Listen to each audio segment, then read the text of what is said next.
You stay classy. Buddy. And away we go, ladies and gentlemen. The midweek edition of the Rob Brown Show is on the radio. Welcome in, good people of upstate South Carolina. Hello, America. What's up, world? Great to be with you on another Wednesday in the midst of football season. Listen, I have spectacular news for you. Not just good news. Oh, no. Not just great news. When I say incredible news, I mean it. I mean it. Because this evening in these great United States of America, we get to welcome back into our lives Wednesday night Maction. And more importantly than that, it also means that we get to welcome in what I very much consider the best 49-day stretch of the year. Why, do you ask? Well, I'll tell you why. Because in the next 49 days, we will declare a World Series champion. In the next 49 days, we will declare a 2025 NASCAR Cup champion. In the next 49 days, we will have the NHL in what is the second best part of its season. The first is the postseason. The second best is the first 4 weeks of the season itself, when everybody's healthy and fresh and very violent. We have got all of those things happening at once, but I wouldn't even say the cherry on the sundae, because all of those things, while spectacular. Oh, by the way, the NBA tips off in the next 49 days. Let's not forget that. The MLS playoffs start in the next 49 days. Let's not forget that. The WNBA finals are happening right now. Let's not forget that. But that is the cherry on the sundae, not the other way around. The sundae is that Wednesday night Maction is back tonight. And it starts a 49-day period where there is college or professional football on every night of the week. Starting this evening at 7:30 p.m. at Johnny Red Floyd Stadium in Murfreesboro, Tennessee, Middle Tennessee State hosts Mizzou State. And then there is nothing more Tennessee sounding than the name of that stadium. Johnny Red Floyd Stadium. And then at 8 p.m. on CBS Sportsnet, out at the Sun Bowl in El Paso, Texas, UTEP will host Denton Day's Liberty Flames at 8 o'clock.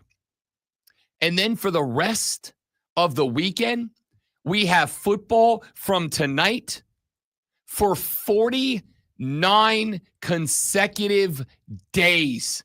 There is at least one pro or college game on every day. That is, and I'm bad at math, but 49 days is exactly and precisely 7 weeks. We have 7 weeks where every single night of the week, you don't have to ask, honey, what do you want to watch on TV tonight?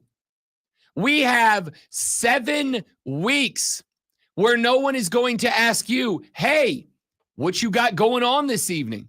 Because for 7 consecutive weeks, every night of those 7 consecutive weeks, there is football on. And I was having this conversation last night with my beloved blushing bride, because there are plenty of other things going on in the world of sports as well. And there's just life happening because, and this is some degree shocking to some people, but there is other stuff happening in real life. There are festivals and events and holidays, and your kids still have stuff that they got to do, and you still have jobs and responsibilities, and yada, yada, yada. The wife yesterday was like, hey, Fall for Greenville is this weekend. We have not gotten to go to Fall for Greenville the last few years because I, over the past few years, have been hosting a show on Saturday afternoons. And that puts a real dent into the doing other stuff on Saturdays part of our lives. Well, as I am no longer doing the show on Saturday afternoons, the wifey poo said, can we do Fall for Greenville on Saturday? And I said, we can, but you got to know, like, it's not going to be get there at noon and we're there till 8 o'clock at night doing all the things. There's going to have to be some balance to this because. Wait, do you actually do that? Stay all day? If it is a off-season festival, oh yeah, I love a good festival. I know festival. They have bands playing and there's a lot of food and drinks and things to do, but 8 hours? Man, that's commitment right there. If it is a good festival, you can get, you know what else is happening this weekend aside from Fall for Greenville? The Sasquatch Festival is happening this weekend. And there has been conversation about potentially riding out Friday night to go to the Sasquatch We miss Festival. that every year, so you're going to go without me. I'm not saying I'm going yet. We have not made a decision. It got brought up. I've got some friends up in Charlotte who are big Bigfoot people, and they are trying to talk the wife and I into meeting them there. But it's like out in I don't even remember the name of the city. It's like it's in a small little city, and it's out in the middle. This isn't the big one that's south of us. This is like the big one that's like no, I think this is. Are you sure? No, there's two of them. Okay. There's two of them. There's one that is smaller this weekend, but a couple of friends of ours from Charlotte are going. And I was like, I would go. So this one is just people who just sit around at a bar and talk about Bigfoot. This one is it's a festival. Do they have hunts? I don't believe so. I think it is more like a traditional festival, but I would go because while I am not, unfortunately, a believer in the Bigfoot, I do know that there's going to be a lot of people who are there that are listening to them tell stories. Yeah. Which would be great, making fun within your head and hopefully not out loud. Are you willing to believe if you were given empirical if somebody evidence, provides evidence? If you were there at the Bigfoot Festival and you saw signs of Bigfoot and knew it wasn't a dude in a costume? I mean, again, I am open to believing anything that has evidence attached to it. So that's part of the reason I would go. I would love to hear the best arguments these people put together. I'm interested. But I would absolutely go, even as a non-believer. I would 100% go because festivals kick ass, man. Live music, food served out of the side of somebody's truck, cheap beer that like a dude named Johnny in a wife beater hands you out of a cooler. Like, I'm all in for that. That sounds incredible. So we were going back and forth about, do we go to the Sasquatch Festival on Friday night? How long do we go to Fall for Greenville? And I told her, I was like, we can go to Fall for Greenville. I'm in.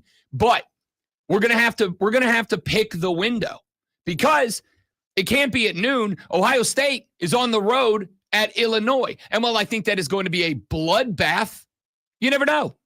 You never know. Alabama is at Mizzou.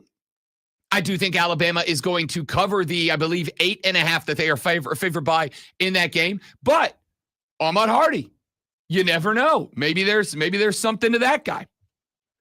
Pitt is at Florida State. This is a game where Florida State favored by 10.5.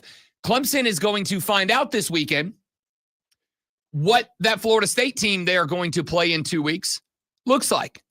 What is this team that you're 3 weeks, whatever it is? What does this team really look like? That's important. You know what? Florida State's going to find out what this Clemson team they're going to play in 2 weeks looks like. To some degree, because we don't know that. To some degree, was last week's Clemson the Clemson that they're going to see when they play Florida State? I don't know. And I will also say that much like the reason I don't know is because UNC sucks at football, and I have proof of that. Not just my own opinion, and obviously backed up by data and the eye test. They stink at football. UNC has just acknowledged how bad things are in Chapel Hill, and I'm going to share that story with you coming up here in a few minutes.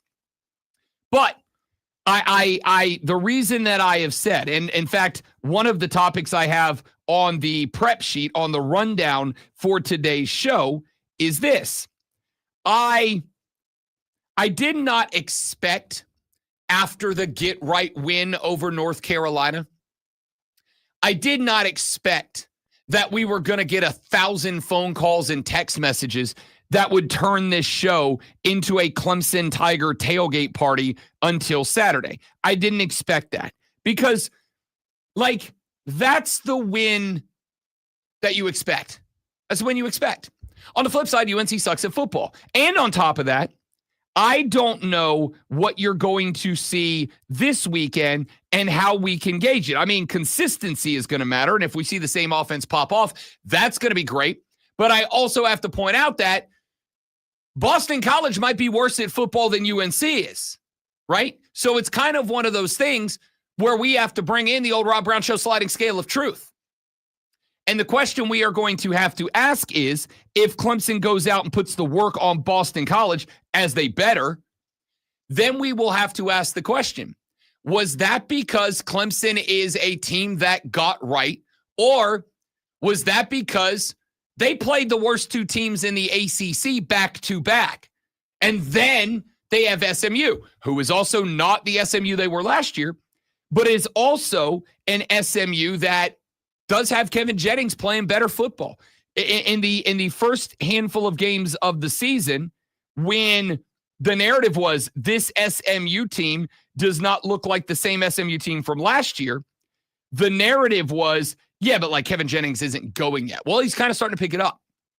So I didn't expect this to turn into a Clemson tailgate party after a win over UNC, but I did expect we'd get something out of Clemson fans this week, and it has been crickets all week long from Clemson fans. It should not even the text line, which you guys usually do a pretty decent job of giving me your opinions on the text line, if not on the air. It's been crickets so far. So I am led to either believe, suspect, whatever you want to call it. There is something in my noggin that is saying to me, Clemson fans either believe or are concerned that last week was more that UNC sucks than it was Clemson is back. Clemson fans, the vibe I'm getting, and I'm not saying this is correct, but the vibe that I am getting is that Clemson fans do not want to say anything until the team proves it, because UNC's that bad. And I don't know that the BC game is going to fix it. But the point is... Or it could be that they're out of contention for the ACC. They're out of contention for a national championship berth, so they put their stuff away and they've moved on. I mean, maybe they are not technically, mathematically out of contention for the ACC. They need a lot to go their way, which happened last year. They had no business being in there last year, and they got in there, and then they took care of business and got in the playoff. So we'll find out. But it has been quiet from the Clemson fans, and I'm concerned that they're concerned that was more on the old Rob Brown Show sliding scale of truth, that was more UNC sucks than it was we kind of found our groove, we kind of found our stride. Now, with that being said, that game is a must-watch. That game at 7:30. So at noon, we're looking at Ohio State, Illinois, Alabama, Mizzou, Pitt, Florida State, an important one for Clemson. We've got Indiana, Oregon at 3:30. We've got the Red River Shootout at 3:30 with Oklahoma and Texas. We've got Iowa State, Colorado on at 3:30. Colorado's not a good team. Iowa State should win that, but at the same time, Iowa State did just take their first L of the season, and they are only a 2.5-point favorite on the road. This is a sickos game, a game that should not matter or impact your weekend. But for me, I'm all in. I can't wait to see it. We've got Florida at A&M. Does Florida build up some Momo after they knocked off Texas, or does the Colt layeth the smack down as a 7.5-point favorite? I'm in on that. 7:30, Georgia, Auburn. Oldest rivalry in the South.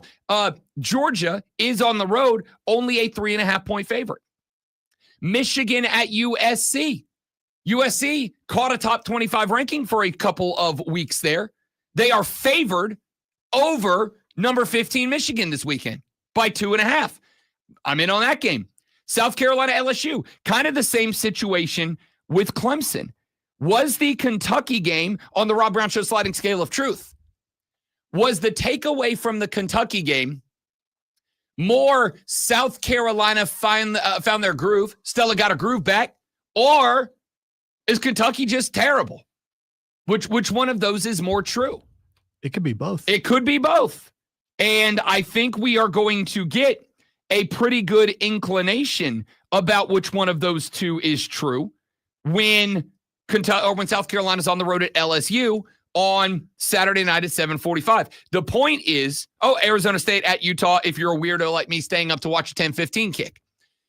The thing is, this is a really good Saturday of football. But I also recognize, as the wifey said, can we go down to Fall for Greenville, which is a wonderful event, by the way. I love Fall for Greenville. I just haven't gotten the chance to go the last couple of years. I do want to go. But we have to be very selective and have our plan together of when we leave, what are we going to do? And if you know me at all, I'm not a plans guy. Also, where you're going to park. I mean, that's part of the plan. Very important. Got to have a plan. I'm not a plans guy. Rob Brown is a spontaneity guy, a live life by the seat of my pants guy, a my best stories in life all come from me going, what the hell? And just doing whatever I want to do in that exact moment. That doesn't work for me, brother. It's also the moment that I, am poor and have a sugar mama for a wife. But all my greatest stories. Hey, me too. It's the best. I mean, there's nothing wrong with being the entertainment and the eye candy. It's the best. I make my wife laugh all the time. That's why she takes care of me. That's why I get to keep doing jobs like this. All right. That being said, like all my best stories are from doing whatever the hell I want. But I got to have a plan of attack for this on Saturday. I have to have a plan of attack. We are leaving the house now. We will be parked by this. We will be in. We'll see this band. We'll get that food. We'll have that drink. Then we're back in the car on the way back home. But I also recognize I do have to make some sacrifices to do the things the wifey wants to do, because there is football every night for 7 weeks. 7 weeks. And now, like, tonight isn't a set of games that you're like, oh, boy, howdy, I'm pretty fired up about Liberty at UTEP. Hey, Saturday, don't you get the old IFB thing hanging down from one ear and just be listening to games while you're out there? You better believe Rob Brown went and got himself, not but a couple of weeks ago, a very nice and comfortable pair of all-day wear earbuds to hook up to the phone.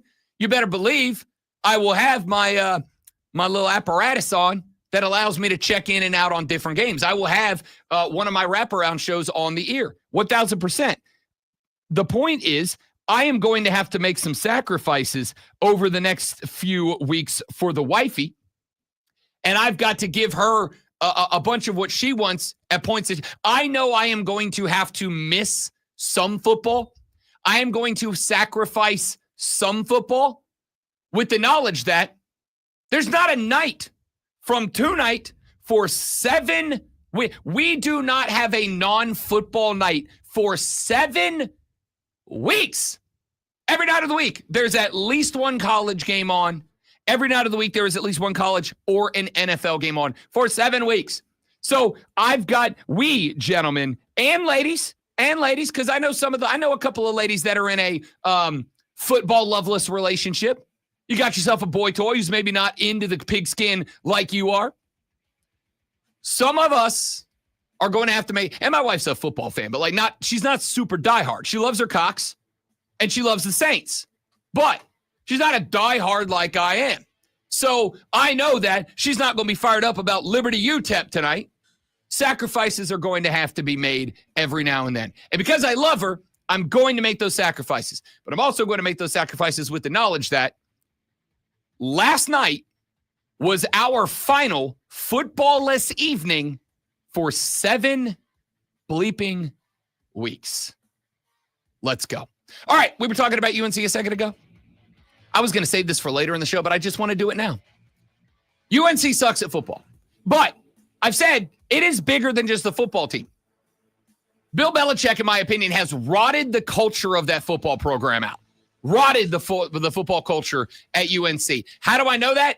because UNC made a decision yesterday that, as far as I'm concerned, proves it. And I'll tell you what that is when we come back. I'm Rob. He's Lonzo. The Rob Brown Show is on your radio. It is the Fan Upstate. My world.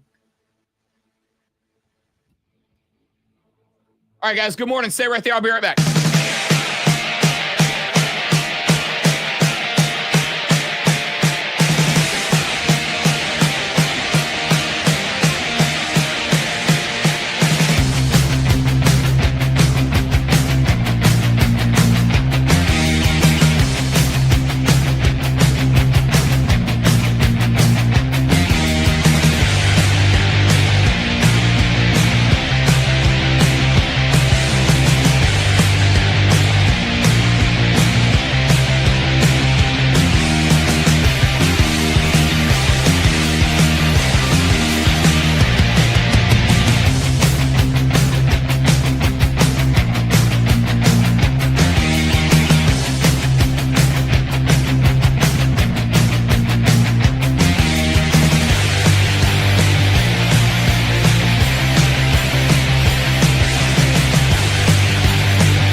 When Mac Brown was fired at the University of North Carolina to make Bill Belichick the next head coach at the University of North Carolina, my theory was that this was going to be an abject failure at the University of North Carolina.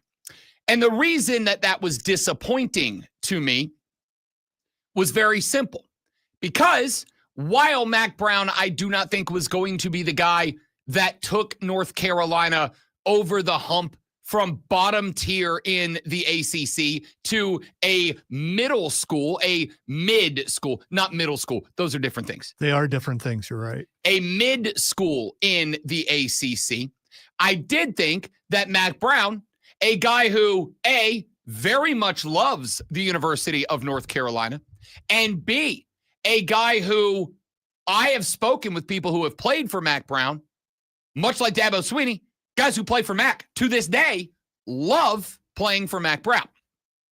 So I thought Mac is kind of, for North Carolina, the guy who kicks the legs out from underneath the program as it was and builds you a new foundation to grow off of. And considering that North Carolina got that Nike money, thank you very much, Michael Jordan, considering North Carolina has a fantastic alumni base that I would assume would love to see the Tar Heels be good at football. And here's a bit of a conspiracy theory nut coming out of Rob Brown.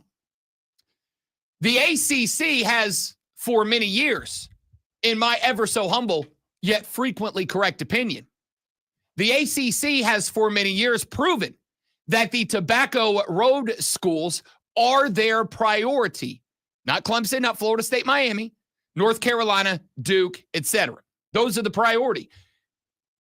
The North Carolina Tar Heels, I thought, were in a spectacular position to let Mac Brown lay a new culture in Chapel Hill, and then to go find yourself the next Dan Lanning, Mike Elko, whomstever that could come in and build a solid structure on top of that foundation.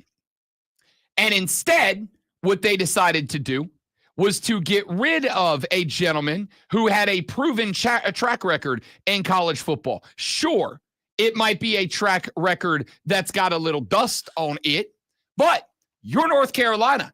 You're not Ohio State.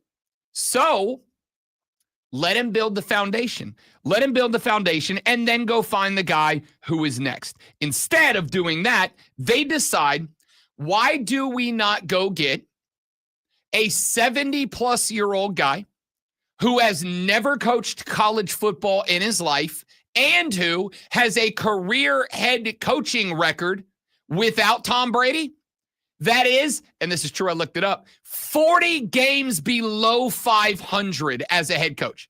Without Brady, Hoodie is 40 games below 500. And that's what they decided to go. Well, my suspicion was it was going to go poorly, and it was going to go poorly because Bill Belichick has no idea how to coach college football. Because A, he's never done it, and B, as a 70-year-old guy, he's not going to click with a bunch of 18-year-olds in the locker room. He's just not. Quick, name me the oldest success, and I'll even let you stretch the definition of the word successful. Name me the oldest successful head coach in college football right now. It might be Dabo Swinney. In fact, I think it is Dabo Swinney. It's like Dabo Kirby. Neither one of those guys are guys that I would describe as old. And yet, they are 30-ish years younger than Bill Belichick. So when you say old, you're strictly talking about age. You're not talking about time in the sport. Correct. And I'm not saying you can't be successful, but I am saying you better have a pretty thorough background in whatever you're doing so that the 18-year-olds you're trying to coach up can go, oh, this guy talks football the way that I talk football, because talking college football and talking NFL football are two different brands of football. They just are. So yesterday, let me take you back to the preseason. In the preseason, North Carolina announced that they would be partnering with Hulu to do a documentary about their football program this year. Initially, They weren't going to do a Hard Knocks. So they decided that they were going to do Hard Knocks College. But then the Hard Knocks people were like, actually, we're not going to do that anymore. And the belief, I don't have any proof of this, but the smoke around the program was that North Carolina pulled the plug on that. And by that, I mean Bill's girlfriend pulled the plug on that because she looked and said, we can do it better. And then we have the ownership rights of it. And don't get me wrong. If that is the case and that's true, sure, good decision. I get it. If you can get the distribution for it and make the money off of it, then yeah, that's a wonderful concept. Do it yourself. It's cheaper that way. And you're going to get all the profit. But at the same time, are you going to hand it off to your communications school? You're going to hand it off to the kids working in journalism 101 to do this? I don't know. Point is, it doesn't feel like that's going to be good compared to what it could have been. Now, does college football want Belichick to fail? I don't think so. Because if he does fail, then it keeps this is just NFL light people off track a little bit because they can't say, see what he was able to do. I don't think so, but I would like to table that and come back to that discussion because I think it's a very good question and I think it's a wonderful discussion. I would like to table that because I think there's a whole segment there. But here's what happened yesterday. North Carolina had started the process of making this documentary, which was going to follow the program through the whole season. They are 2-3. They have gotten their asses handed to them a couple of times. That obviously includes a road loss that was thoroughly embarrassing down at UCF and a road loss that was thoroughly embarrassing down at UCF that we pointed out. A little controversy was stirred up because Bill was standing on the sideline talking to his girlfriend instead of coaching the football team, getting ready to play. Yesterday, North Carolina pulled the plug on their documentary. They said, actually, we're not going to do this. Now, there are two reasons that they would have done that, in my opinion. The first reason is they're a group of people who have never done a documentary before, and they went, yeah, it turns out this is a hell of a lot more work than I thought it was going to be. So we're not going to do it. And I got to tell you, I think all of us have likely at some point in our lives jumped into a project, gotten into the project, and went, this is a hell of a lot more work than I expected it to be. And then, you either make a decision to power through it or you make a decision to go, yeah, no, I either can't, won't, or don't have the time or energy to do this thing. I'll have to come back to it later. Or there's a second reason UNC pulled the plug on this. The second reason, I think, would be connected to another story that dropped yesterday. A story that apparently, according to a number of sources out of North Carolina, including Pat Welter, who broadcasts for WRAL out of Raleigh, North Carolina. Apparently, a healthy number of North Carolina football players were selling their spare game tickets. That could possibly be a violation of NCAA rules. And by possibly, I mean, it definitely is, but you have to phrase it that way because that's how broadcasting works. Why is that a violation with all the money that's circulating now? Because they cannot profit directly from playing football. That is what name, image, and likeness is. You cannot profit from playing football or the things that you can't go out and sell your gear. If you're a football player, you can't sell your UNC team issued hoodie and to make a profit. You cannot profit off the football team. Only your name, image, and likeness. Now you're going to tell me you can't trade it for gold pants. Correct. Or tattoos, it turns out. Yeah. Or sweater vest, if that's the thing you were into, hypothetically speaking. Wow. So the point here is UNC pulled this documentary, not because they realized they were in over their head, not because stories about adversity and perseverance are bad. They pulled this because Bill Belichick has zero program and culture control. None at all. And you can see it. Like, you can see it. This was a thing that they had to tell the entire team. And when I take that picture from a couple of weeks ago, and I showed the picture on the air, the one of Bill standing on the sideline talking to Jennifer in her mini skirt and tight white off-the-shoulder top and knee-high boots, and I said, look, I don't care how she looks. I don't care how she's dressed. I don't care about any of that. What I care about is Bill's talking to a baddie on the sideline when his football team's getting ready to go play a football game. This, to me, says he's not plugged in. He's not plugged in. He doesn't get it. We can make fun of Dabo for being the guy that sprints down the hill before his team. You know what else I see him doing? When the team's out there stretching and warming up, my man's bouncing group to group, slapping guys in the helmet, giving them some coaching advice, getting them hyped up and ready to go. I got Bill over on the sideline talking to his 24-year-old girlfriend as a guy who clearly doesn't have control. The reason, in my opinion, that North Carolina pulled this documentary yesterday, was it because it was too much work? Was it because they're a bad football team? Because, again, this could have been something that if the documentary goes well, because we all go, hey, what happened here? And we tune in, and it turns out to be a wonderful story of adversity and perseverance, and you get a bunch of great sound clips from players that every week are like, we're tired of this crap, man, and we're going to work harder, blah, blah. And then maybe towards the end of the year, you turn the season around, and like the boys start getting some dubs or whatever. Now it's a great doc. That's not why they canceled it. They canceled it because Bill Belichick showed up. Bill Belichick thinks he's bigger than the job. Bill Belichick thinks, well, I'm the hoodie. Just by being here, we're the 31st NFL team. Just by me, or excuse me, 33rd NFL team. Just by being here, this program is going to thrive because I'm Bill Belichick. I don't need to worry about being a great coach. I don't need to worry about talking to not the media, but the boosters and the NIL collective and all the people who would funnel money into the program. I don't need to worry about any of that. I'm the hoodie.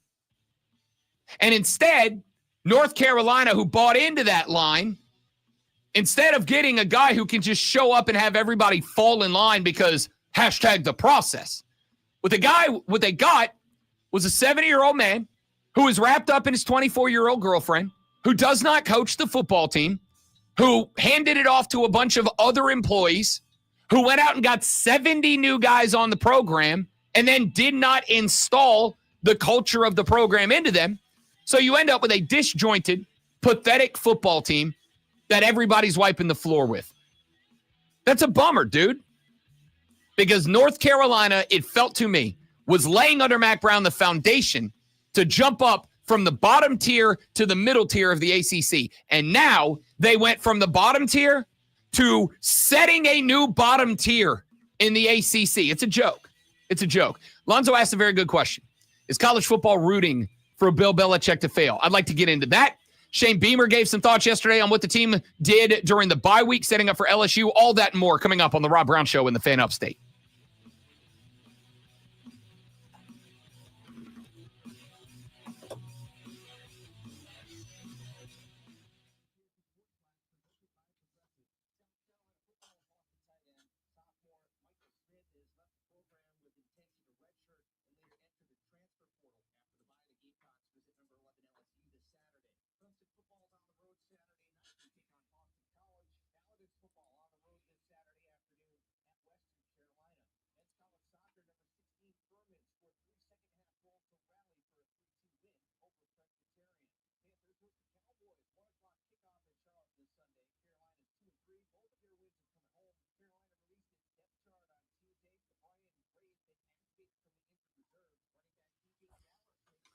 All right, Jersey Joe, the multi-business on Main Street. Bring out the big screen TV. Yep, I'll take advantage of that for sure.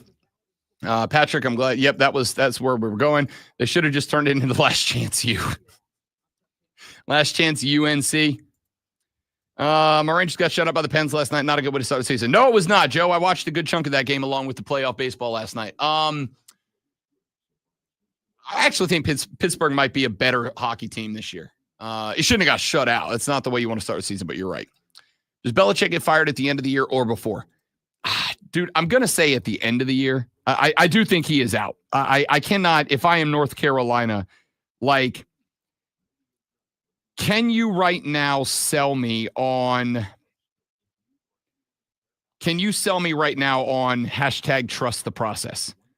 Can you sell me right now on you've got to let Hoodie do his thing to turn the culture over? Because there wasn't a bad culture under Mac Brown. You could say that any new head coach has got to come in and change the culture, but it's not like he has to build an entirely new one.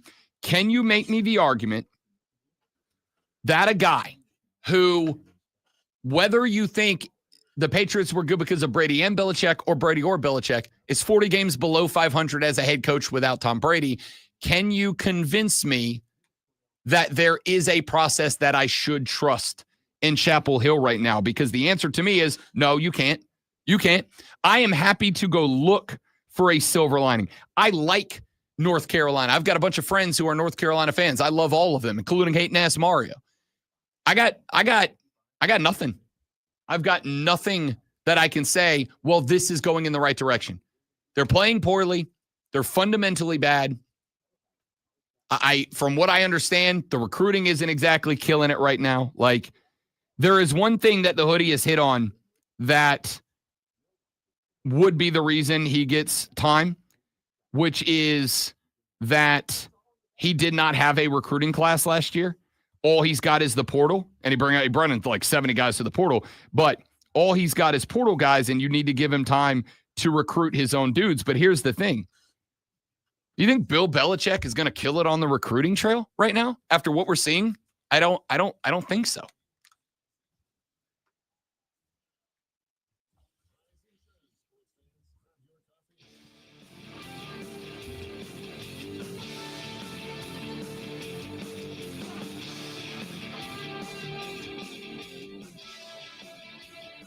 So North Carolina yesterday pulled the plug on the Hulu documentary that they were putting together about Bill Belichick's first year within the North Carolina football program. I've given you my first theory already. The theory is Hard Knocks was going to do this. Hard Knocks backed out. I get the impression that it was not so much a Hard Knocks decision, because I do think they would have been very interested in seeing what, and I'm air quoting this so hard, I'm probably going to sprain a finger, the greatest coach in NFL history. I would say the most successful. I don't know if I'd say greatest, but that's a subjective argument. What the most successful coach in NFL history was going to do when they got him to college football. My suspicion, that I have zero evidence for other than just look at everything going on there, was that Bill's girl was like, yeah, no, we'll just do that in-house and we'll keep all the profit from it, as she is effectively running the Belichick brand this year, and apparently to some degree the North Carolina football brand this year. So they canceled the documentary. My current theory on that is the culture under Bill Belichick in Chapel Hill, North Carolina is rotten. You had a memo go out yesterday to players on the team saying, hey, guys, stop selling your game tickets. That's an NCAA violation. And if you get busted for it, you'll probably get kicked off of the football team. I brought up the picture because I am a subscriber to. Pictures say 1,000 words, although sometimes those 1,000 words are a lie, and I understand that. I don't know how you can spin me a yarn of a video where Bill's players are warming up in the background and he's standing 10 yards deep on the sideline talking to his 24-year-old girlfriend and convince me that's okay. You're not going to convince me. If only because I would put that in comparison to every other college football coach. Ryan Day's not doing that. Kirby Smart's not doing that. Dabo Swinney's not doing that. Dan Lanning's not doing that. Kurt Cignetti, he wins, Google him, isn't doing that. Those guys are coaching the football team every opportunity they get. So while we were having that discussion, Lonzo asked a question. He asked, is college football rooting for Bill Belichick to fail? And you gave me the reason, Lonzo, but I would love to give you the opportunity to expand, expound, elaborate, whatever you'd like to do.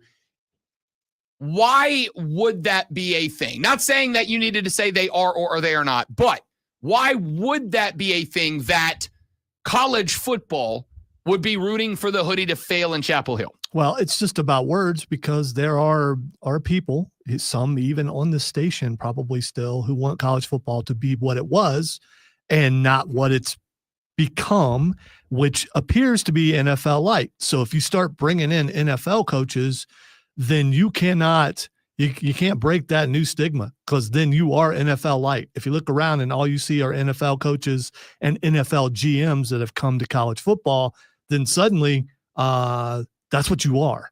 Even though I believe that's what you are, at least in this case, it's obvious that's what you are, and you cannot fight that. I don't know how we've talked about how many people actually leave when they say, well, that's not my college football. I'm not watching anymore. A handful probably. And they're probably replaced by new kids coming up going, hey, what's this college football thing, and getting into it. So anytime that anything changes, and I'm talking about changes that impact millions upon millions of people, anytime that anything changes, and I don't think I'm pulling back any curtains on this, but you may not have thought about it before. The goal is not win everybody over with this change.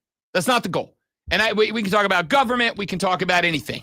We can talk about a business. We can talk about a band. We can talk about Hollywood. It doesn't matter. Anytime that something that has an impact on on millions of lives changes, the goal of the entity doing the changing is not to convince everyone that the change is good. That's not the goal. They'd like to. They may put effort into that, but that's not the goal. The goal is survive until this is the new normal. That's the goal. It is survive until this is the new normal. Make sure that we do everything we can so that people do not push back so hard that we have to go back to what it was. We just need to enact the change and ride out the storm, because eventually it will become the new normal. This will be a thing that, because and this is why I point out all the time, and I know some of you get a little frustrated at me when I say it, but I'm still right. This is why I point out regularly that we as Americans, thank you social media, have developed the attention span of a goldfish. You know what my biggest problem in sports broadcasting right now is? Not problem with I have a problem with it, but problem legitimately for me is that outside of radio, we are supposed to take our takes and condense them down to 60 seconds for social media. At the end of the day, I am going to be tasked with taking what we have talked about for the past 17 minutes of our lives and condensing the entire take down to 60 seconds. Why? Do you think I'm going to give the best reasoned out take in 60 seconds? Not a damn chance. I'm going to give the best 60-second take that I can give, because that's what you people pay attention to. That's what you pay attention to. This is why you don't go on Instagram and post a full segment. You have to clip that segment down to 60 seconds, because if it's any longer than that, and this is empirically backed up by data, if a take on Instagram is more than 60 seconds long, the number of people who watch more than half of it nosedives. If it's longer than 30 seconds, it nosedives. If it's longer than 60, it evaporates, right? So whenever something changes, you have to just survive until the goldfish-like attention span of Americans has them completely forget the way it used to be. Now, that might be a little longer for things like college football, but what is college football banking on right now? The transfer portal and NIL are the same age as kids that are now juniors in college and seniors in college, meaning that when the next class of college graduates who maybe got their love of football because they were on campus, and they will always connect college football to their favorite frat or sorority parties, or that time that they did this thing or that thing or whatever in college, right? Your experimentation years, they're going to connect that. Well, when they get out of college, they will have never known an era of college football without the portal, without NIL. So it is the new normal, and college football will have survived. I don't think that college football does or does not want Bill Belichick to succeed or to fail. Because if Bill Belichick succeeds, what do you have? You have arguably the biggest figurehead ever on the highest platform of college football, right? If he succeeds, that guy's a story. Why do you think North Carolina was chosen do you think in any world, the North Carolina Tar Heel football team in any other year ever is a target of a documentary that anybody thinks people are going to watch? Never before has anybody been interested in a North Carolina documentary. They were this year. Why? Because of Bill Belichick. That's the reason. And I will say this. After what's been happening these last 3-4 weeks, I am more interested in watching a North Carolina documentary now than I ever was before this. I had little to no interest in watching a North Carolina documentary before the last 3 weeks. Now it is all I want out of football media. Give me that documentary, and they cancel it. But well, if Bill's fired, you may be able to watch it because it'll be a pay-per-view. I mean, maybe. So I do not think that college football has a rooting interest in Bill succeeding or failing. If he fails, sure. I think you have a written narrative. That narrative being, this is tough to do. This is tough to do, right? Like, I'm going to be a butthole here, but if Bill Belichick fails, you know what? If I'm Ryan Day or Kirby Smart or Dabo Swinney, you know what I'm doing? I'm going, hey, guys, the greatest coach in the history of football just showed up and got his ass kicked. Maybe put some respect on my name. I won you a natty. I've brought you to the playoffs. That guy, the greatest football coach ever, showed up and got his ass run up out of town in a year. I've been doing this for 14. Maybe put some respect on my name and in my paycheck, right? On the flip side, if Hoodie succeeds at North Carolina, which I think at this point, I'm comfortable saying I was right. It's a hilarious disaster. But if he turns it around, he won't. If he succeeds, he can't. Then what do you have? Kind of the exact opposite, right? If you're college football, you get to go, hey, man, the greatest coach in the history of football is with us. You guys should be watching this. You guys should be, this is the greatest. Bill Belichick's 70 years old. He don't have 20, 30 years like he did when he was with the Patriots. Like, this is one of the greatest ever. You should tune in to see how the GOAT does it. You get a narrative. You get a storyline either way. At the end of the day, I'm a PR guy. The job is to find an entertaining story, no matter what side of the line you're standing on. It's an easy one for Bill Belichick. Good or bad. You've got the story written for you. So, my thought would be, with all of that being said, it is an abject failure at North Carolina. And I think by canceling this documentary, I think North Carolina has pretty much acknowledged this. Because if the culture wasn't crap, then I think that they could very much say, this documentary is a story of perseverance, of striding through adversity to come out better on the other side, about learning how, when you are in a tough spot, to pick yourself up by the bootstraps and to keep going. What's the old expression? If you're going through hell, keep going. Like, that's the story you could tell with this team. But you can only tell that story with this team if this team believes that and is acting this way. And it is very clear and evident that not only do they not, but Bill Belichick has zero desire to act as the guy who inspires them to act that way. There's nothing out of the guy. How do we know that he hasn't sold North Carolina on, hey, the first year is going to be rocky, but once we get through that and we are able to get all of our own players in here and acclimate them to the way we do things, you're going to see a noticeable improvement. Oh, for the record, I think he is trying to sell them on that point today. The last interview I watched Hoodie do, he basically leaned on about 1,000 times. Well, we haven't had a recruiting class. You got 70 guys in the transfer, Bill. Those are your guys.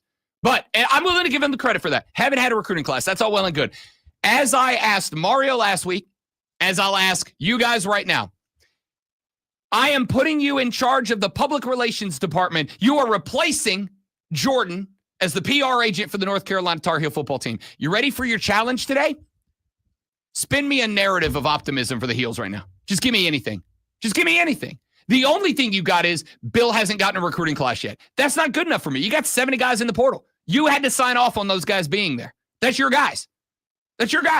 So that's not good enough for me. There is nothing that I can land on silver lining next year. Well, he had to fill the team, so he had to get them from somewhere. So the transfer portal is the way to go.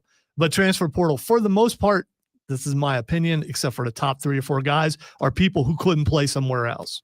And so you're bringing those guys in, that amount of people who couldn't play somewhere else and playing them, it's hard to make that team. I don't know. Mizzou's undefeated with the transfer portal QB1. I mean, I said aside from the top guys. Yeah, but is Bo Pribble like a top guy? Was he a top man? I don't know. All right, we got to take a break. We'll come back to this a little bit later on in the show. Next hour, we got your Water Cooler Cheat Sheet, top 3 sports stories you need to know. We're going to talk a little baseball as the ALDS had games 3 last night, the NL and AL tonight. I'll get that ready for you. All that more coming up. I am Rob Brown. He's the great one, Lonzo. It is time now for, speaking of baseball, speaking of all-stars, Bad Connection. You get it, Sports Flush. At least you got my look of don't tell the baseball story because I'm getting ready to tell the baseball story. The New York Yankees kept their season alive with a 9-6 win over Toronto in Game 3. Carlos Rodon gave up 6 runs to the Jays in a 2.1 innings, but homers from Aaron Judge and Jazz Chisholm Jr. and RBIs from Giancarlo Stanton, Austin Wells, and Ben Rice gave New York the lead for good. Game 4 is tonight at 7. The Mariners led their best-of-5 series against Detroit 2-1 after an 8-4 win last night. Logan Gilbert gave up 4 hits and 1 run across 6 innings, while Seattle's offense got homers from P.J. Crawford, Eugenio Suarez, and Cal Raleigh. Game 4 is today at 3. The Cleveland Browns are sending quarterback Joe Flacco and 6th-round pick and a 6th-round pick to Cincinnati in return for a 5th-round pick. Flacco played the first 4 weeks before being replaced by rookie Dylan Gabriel, while Cincinnati lost Joe Burrow for a number of months. Flacco's their new guy.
The Rob Brown Show on your radio. It is the Fan Upstate, Rob Brown, the Great Malonzo. And, of course, if you want to be, you.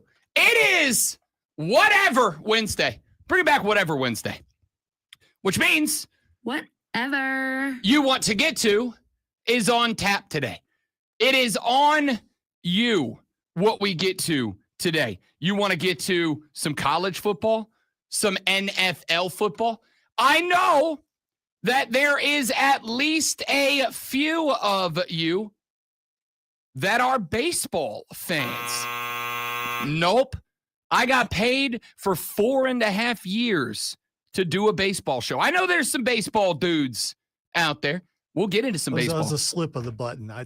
For sure. You definitely did not intend. I was trying to hit that. And see, when I redid my new thing, the bell should be on top and the buzzer should be on the bottom. You, of course, you who have never one time, not a single time, disparaged the good name of baseball. Bro.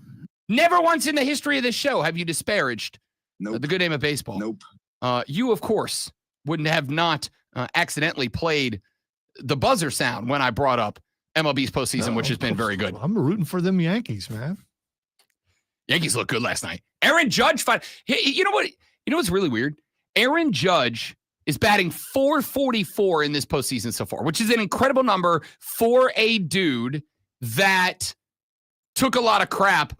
I was listening yesterday before that game. Well, I was scrolling the gram yesterday before that game, and I came across, as I usually do, some clips from our brother station, WFAN, The Fan, in New York.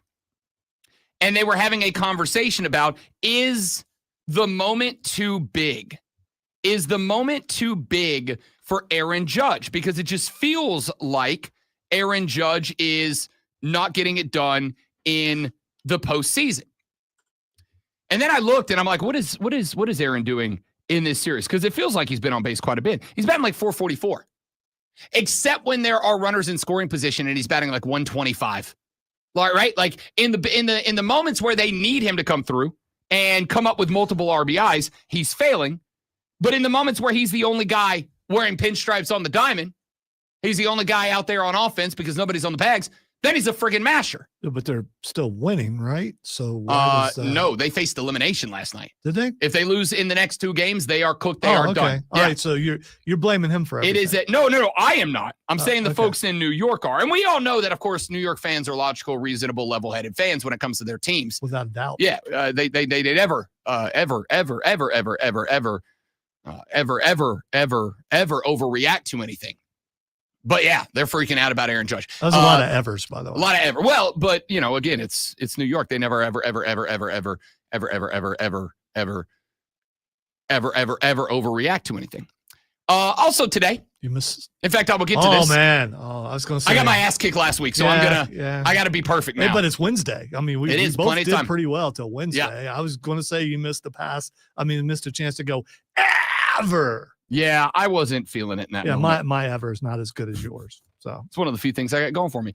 Did have a pair of games last night. Actually, you know what? Why am I saying this? Like it's not part of the Water Cooler Cheat Sheet, the top 3 sports stories you need to know before you get to the office. If you are on the way to the office, you're just killing time. Here's the beautiful part.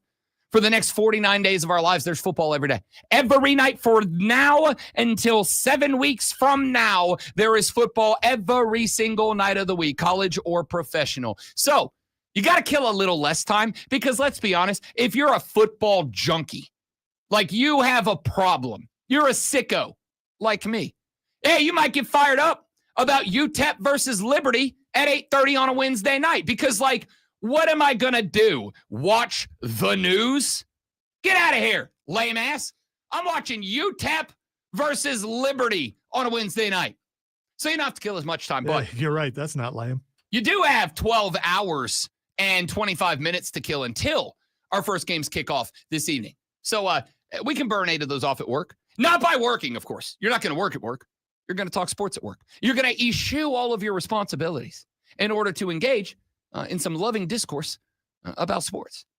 But you got to know what's going on. You don't want to look like a know-nothing idiot, like a try-hard. You want to know what the hell's going on, which is why Lonzo and I at 7 o'clock in the morning every day do this. Are you ready for the playbook of the peculiar, the almanac of the absurd, and the encyclopedia of the extraordinary? Well, you better be, because we're diving headfirst into the 3 top stories that will have your coworkers saying, "Shut the hell up," even before they take their first bathroom break. No. Here we go. Welcome to the water cooler cheat sheet on the Fan Upstate. Tis indeed the water cooler cheat sheet, the top 3 sports stories you need to know before you get to the office this AM and start, again, killing 12 hours and 24 minutes until we kick off some college football this evening. And then we'll do it again tomorrow. And you'll kill off the same amount of time before we kick off some college and NFL football on a Thursday night. And then college football on a Friday. And then college football on Saturday. And then Sunday football for the NFL. And then Monday football for the NFL. And then Tuesday night. And then Wednesday night. And then Thursday night for the next 7 weeks. Yeah.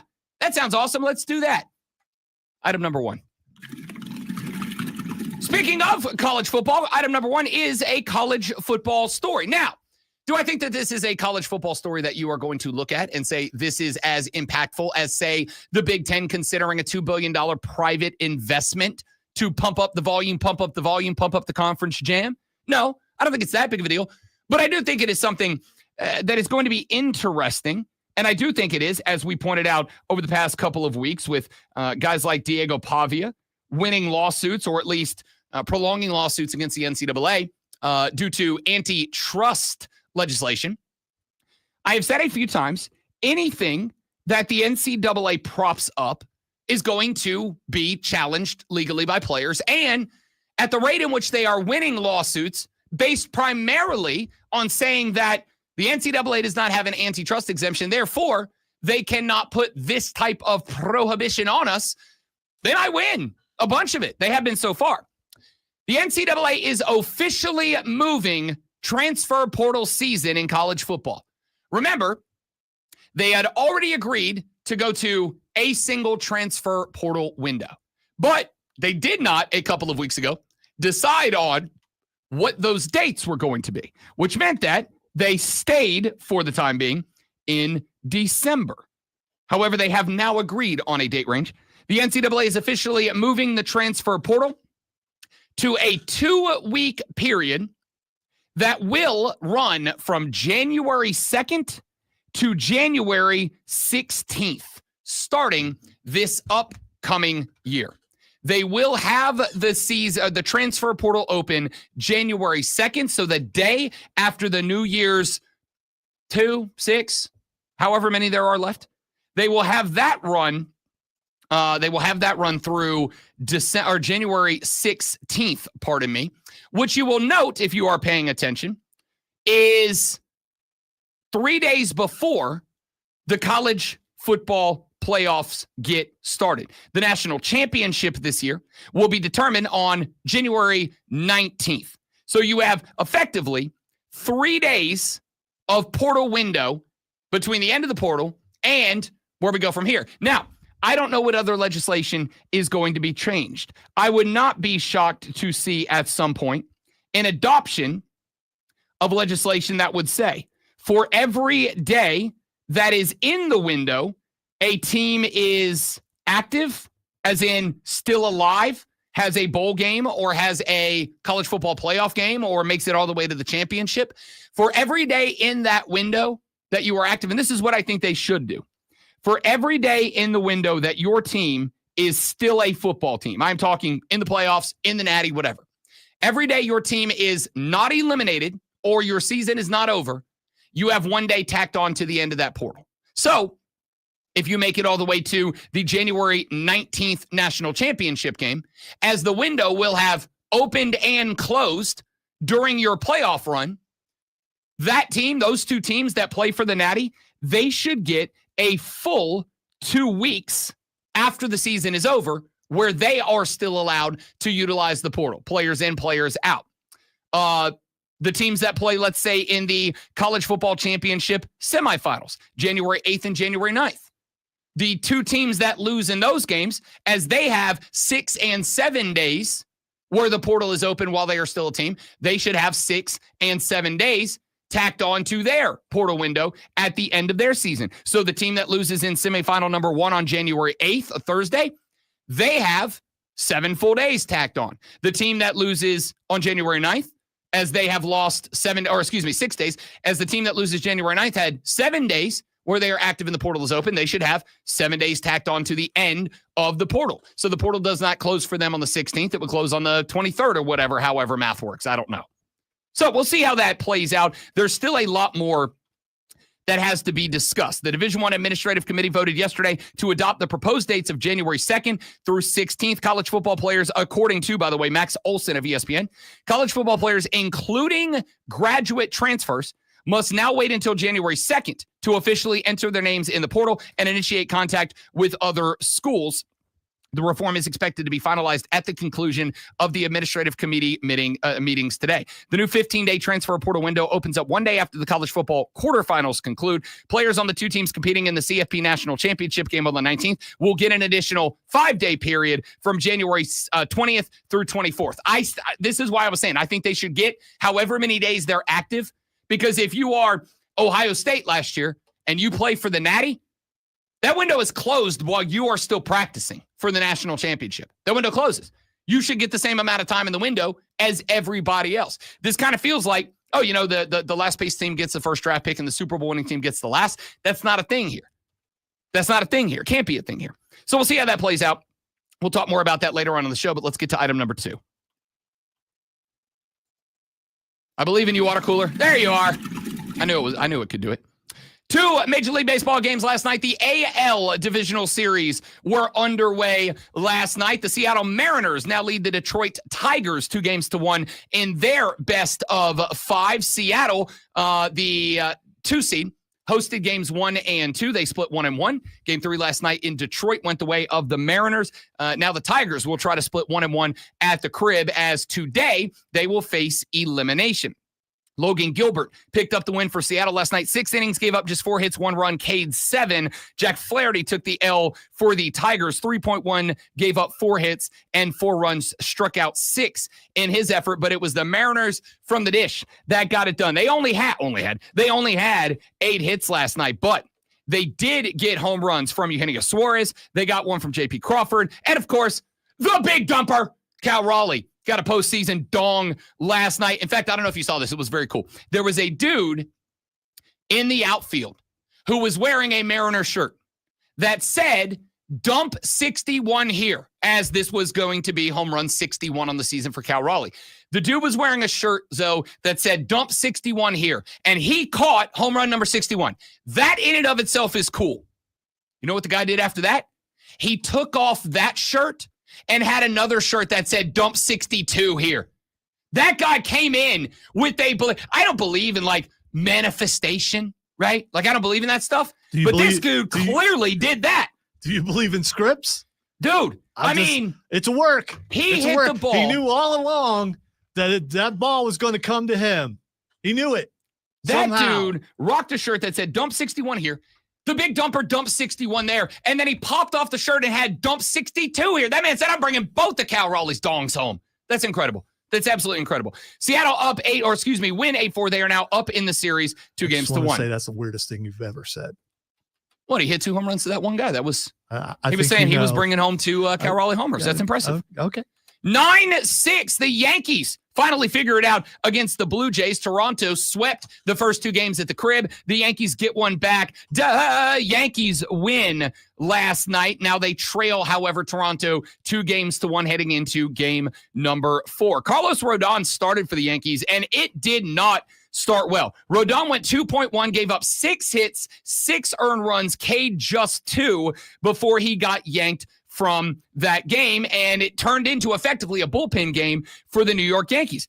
It kind of was a bullpen game for the Blue Jays. Since they picked up Shane Bieber from Cleveland, they've kind of been using Bieber as more of a I thought it was Bieber too. It turns out it is Bieber. I've heard it pronounced Bieber like correct thousands of times, but I've heard him say it's Bieber. So I'm going to roll with him, much like I'm going to roll with it's Bajan Robinson, because that's what Bajan says it is. To me, he's Justin Bieber's brother and forever shall be. Okay. Shane Bieber. See, now you got me screwed up. Shane Bieber goes 2.2, gives up 5 hits and 3 runs last night. The L would be tagged on to Louis Varland, who went 1 inning in relief, gave up 2 hits and 2 runs in that spot for Toronto. It was a 6-0 lead for Toronto. I'm going to keep it a buck. I got up and put on my jammies and went and laid down in the bed with the wifey poo because I'm like, well, this game's cooked. This game's over. Toronto's absolutely rocking the ball. But then we got to the third inning. Aaron Judge scored Grisham. It was 6-2. Giancarlo Stanton hit a sac fly to center, scored Cody Bellinger. It's 6-3. Aaron Judge went 373 to left, 3-run dong that tied it up at 6-6. Then in the fifth, Jazz Chisholm went 409 to right, 7-6 Yankees. Wells single scored Rosario. It's 6-8 Yankees. And then Ben Rice in the bottom of the sixth hit a sac fly to score Aaron Judge. 6-9. Nice. Yankees at that point. The Yankees win the game. However, they are still on the brink of elimination. Here's the beautiful part, America. Both sides of the coin are playing today. We have 4 games on the docket. At 3:08, Bryce Miller v. Casey Mize as Seattle tries to eliminate Detroit. It is Bryce Miller, Casey Mize. Seattle tries to eliminate Detroit in Detroit. Detroit a -110 favorite. Milwaukee's at the Cubbies. Quinn Priester versus Jamison Talon. That game is at 5:08 p.m. Milwaukee does lead that series 2-0, so the Cubbies must win 3 in a row in order to move on. Toronto leads New York. That game will be today at 7:08 p.m., and I very much look forward to tomorrow's Sports Flash because your pitching matchup is Lewis Varlin versus Cam Schlitter. Cannot wait for Lonzo to tell you just how damn impressive the rookie Cam Schlitter is tomorrow. I'll call in. I can't wait. Cam Schlitter going off tonight. All right? And I can't wait to see it. And then we wrap it up at 9:08. Can he be eliminated tonight? Yes, he can be eliminated tonight. Okay, so I don't talk about losers. If he wins, it will be a massive Schlitter moment for Cam and the boys. And then at 9:08 p.m., we wrap it up with the Phillies on the road at LA. The Dodgers are up 2-0. They just need to win one of the two at the crib. Aaron Nola, who is a big question mark. Nola stank the back half of the year, but he ended on a very high note, pitching exceptionally well, versus Yoshinobu Yamamoto for the Dodgers, who has just been pitching exceptionally well. This game is 100% dependent on what Aaron Nola do we get. If it's a good one, it's going to be spectacular. If it's a bad one, it's not. Item number 3. The NHL got its regular season underway last night. A trio of games on opening night. The Florida Panthers begin their Stanley Cup campaign to defend this cup, click-clack, with a 3-2 win over the Chicago Blackhawks last night. And boy, howdy, was it a very interesting game. Chicago tied it up at the end of the second period. It got deep into the third before Jesper Boqvist. It's another great name in sports. Jesper Boqvist. Boqvist. Boqvist. Sounds like a Bond villain. It kind of does. You're kind of not wrong. He got his first goal of the season. 9:40 played in the third period to lift the Florida Panthers past the Chicago Blackhawks. The Pittsburgh Penguins blanked Jersey Joe's New York Rangers last night. 3-0 your scoreline in that one. And the Avalanche of Colorado absolutely wiped the ice with the LA Kings. 4-1 your final in that one. Marty Necas, the former Carolina Hurricane, who got shipped out of town for Mikko Rantanen, who then, of course, left again.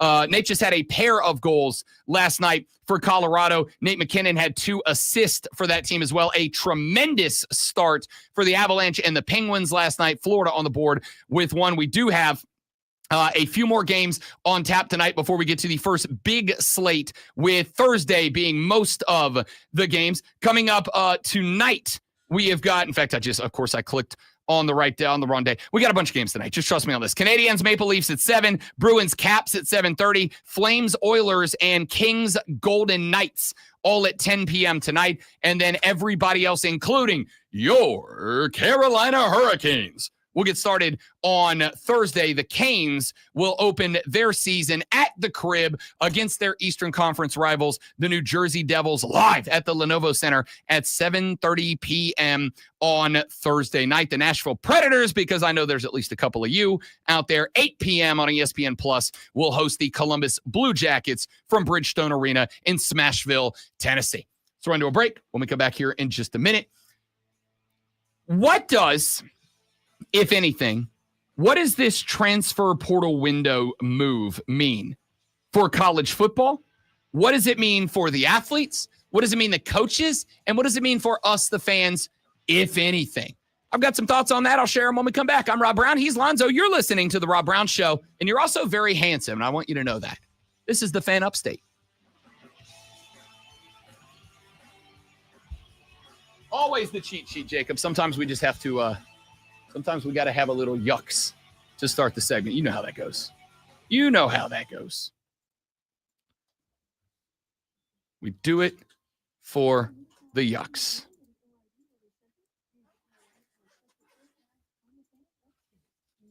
Ran out of regular chicken. I'm gonna have to eat blackened this morning. Blackened chicken is superior chicken. No, I agree. But the effects of which. Oh, okay, fair enough. I'm just talking about, sinuses draining and all that. Fair enough. All right, guys, pardon us for just uno momento. I've got to use the restroom. Thank you for your understanding. Be right back.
Texter said, hey, Rob, how hard is it to make this portal window open the day after the national championship and then go for 2 weeks? How is it fair to teams that are playing in the national championship but still have to recruit? End quote.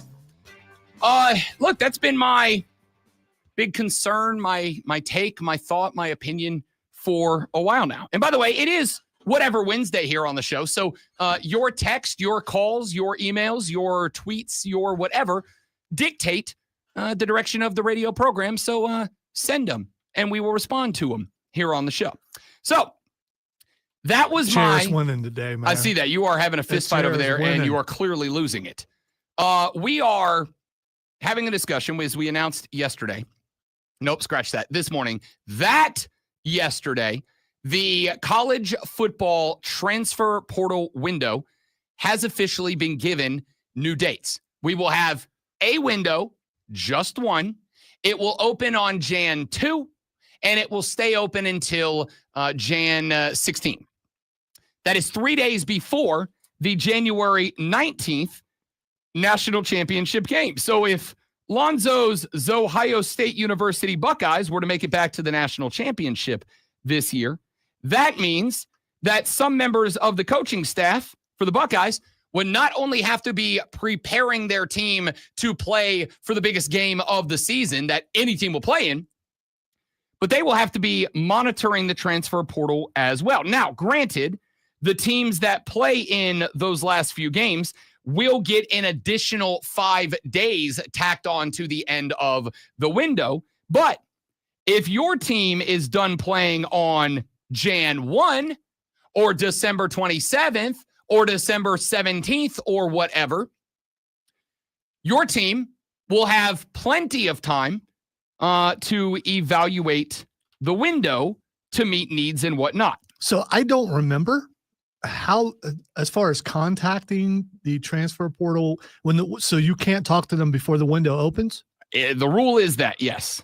The rule is if a player's name is not in the portal, they cannot be contacted. And now players cannot put that. When I say open, I don't mean you can put your name in the portal earlier than that, and then on the second you can move your teams. I mean, that's when names go in the portal. So on Jan 2, the portal will have no names on it, and then I assume opening business on Jan 2, that will populate every player who then begins to put their name into the transfer portal window. So if you're probably the best guy in the portal and you put your name in there, you're going to get phone calls on Jan 2. Probably within seconds. There's no chance that, your people talk to their people, whatever team should be in the national championship, to tell them, hey, I'm going in the portal. I will wait for you before I listen to offers. One of the dead horses that I have beaten on this radio program many times is that we have heard a plethora of coaches over the last couple of years who have said that players on their team were contacted by representatives, could be agents, could be family members, could be whatever, that players on their team were contacted and told, if you were to come to this school, here is what you would be in line for. Whether it's playing time, whether it's fast track to the NFL, whether it's NIL money, whatever, that players have been contacted. But I have also been saying, if these coaches are unwilling to name names, if they are unwilling to give details, then all I can assume is either A, it doesn't bother them enough to drop the hammer, or B, it's not happening. And they're lying, and they're just giving a CYA response. Wow, that's two. All right, so or it's one of those unwritten rules that we don't tell, so you don't tell, so you just have to deal with it. Well, then I don't think you would grab a mic and say, hey, my running back got 5 phone calls last year, right? Well, you just don't say it at all if everybody's doing it. It's more like covering your butt. I mean, sure. But again, like, if that is the case, if everybody's doing it, how am I going to get mad at it, right? Like, how am I going to get mad at it? Because the thought would be, well, that just opens the door for the big programs to take away from the little. They already have that, and they always have. If you expose the seedy underbelly, then everyone can see how ugly it is. Maybe so. But again, I don't think we need to delve into, even if it is probably likely that it is true, I don't think we need to delve into the conspiracy theories when there is plenty enough going on in college football that we know is a thing, right? So, as far as the portal window changing to to the single star. Oh, there is, by the way, there is one more. Nicole Arbach reported that there is one more transfer portal rule change that has jumped in, and it's this: effective immediately. Why is it immediately and not immediately? Anyway, effective immediately. Really? It starts with an I. This feels like it would be immediately. Anyway, effective. So does imminent. Agreed. Effective immediately. In cases of a head coaching change, athletes will have a 15-day consecutive window beginning 5 days after a new coach is hired or announced. So not the day that the coach gets fired if a coach gets fired, but athletes get a 15-day consecutive window beginning 5 days after a new coach is hired or announced. The old rule, and this one is why this one almost jumps out at me more than the change of the dates of the portal window.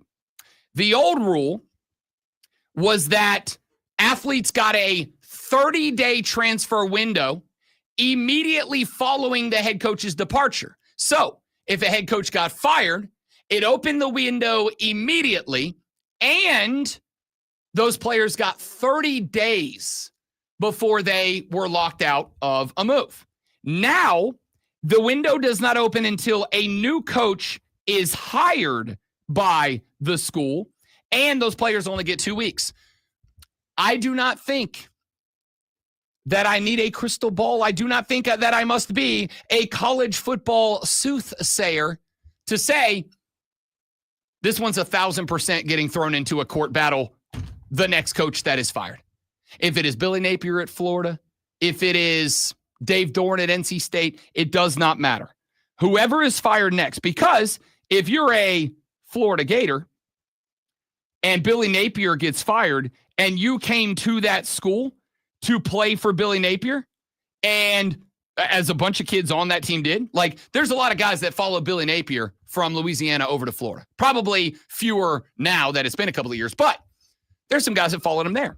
If one of those guys is still on the roster and they came to play for old Coach Billy, and Coach Billy gets released by the university, in the old window or in the old rule, that kid could have immediately said, I'm in the portal. I'm open for business. Somebody call me. Now he has to wait till Florida hires their next head coach, and he only gets 2 weeks in a day. I'm not saying that I even have an opinion on whether that is better or worse. Obviously, it's going to be having less time and making players wait for a new head coach instead of having the opportunity to open it up for a month immediately and start making the phone calls. That's worse for the players. And I am more often than not better in more in favor of anything that is better for players. Call me the bleeding heart, if you will. So I do have a problem with it from that angle. But from the overall perspective, I'm not even really taking a stance on this other than to say, here's the deal, man. You're going to get sued and you're going to lose again. It's inevitable. Now, I don't know if that means they're going to go back to the new window or whatever, but it's just one more ramification of trying to put the guardrails down after you made the changes. Here's the other question that I asked in my old noggin when I read this from Nicole Arbach yesterday. What if a school doesn't officially name a head coach until the season starts or a couple of weeks before? And I'm not saying that is a thing that has happened, but what happens if, and here's what I need clarification on. A lot of schools have GMs now, so maybe the GM does that. What happens if, whether it's a GM or a school president or whatever, what happens if a team waits until late to name? What happens if a school hits a guy with an interim head coaching tag and they go, we haven't hired a new head coach. This guy's already on staff. He's the interim HC. He's not the HC. And then they retain that guy through the end of the season, through the spring, through the old transfer portal window, and guys still have to make that decision. Do then they get to eschew the window? Do they get to go through the window? And then when the next head coach is hired after the portal is closed, do they then still get a new portal? Would they still get that 15-day? The point on all of this, by and large, is that a lot of this feels like At least they're not, they may have asked these questions, but they're not answering them entirely. Like they're not answering them. And I will throw one more thing out. And this is true about both of these situations. Both of these situations are going to have lawsuits. Both of these, anything that they do to restrict what have been the rules for as long as they have been the rules is going to get challenged in a court. And the NCAA's track record right now is not good in front of a judge. All right. 844-326-3663 is the number. If you have any thoughts, I'd love to hear them. Shane Beamer gave some thoughts yesterday on South Carolina's bye week, getting ready for their game this weekend against LSU, including what he's been doing in practice to get ready for this game. I'll tell you what Shane-O said yesterday, today, next on the Rob Brown Show in the Fan Upstate.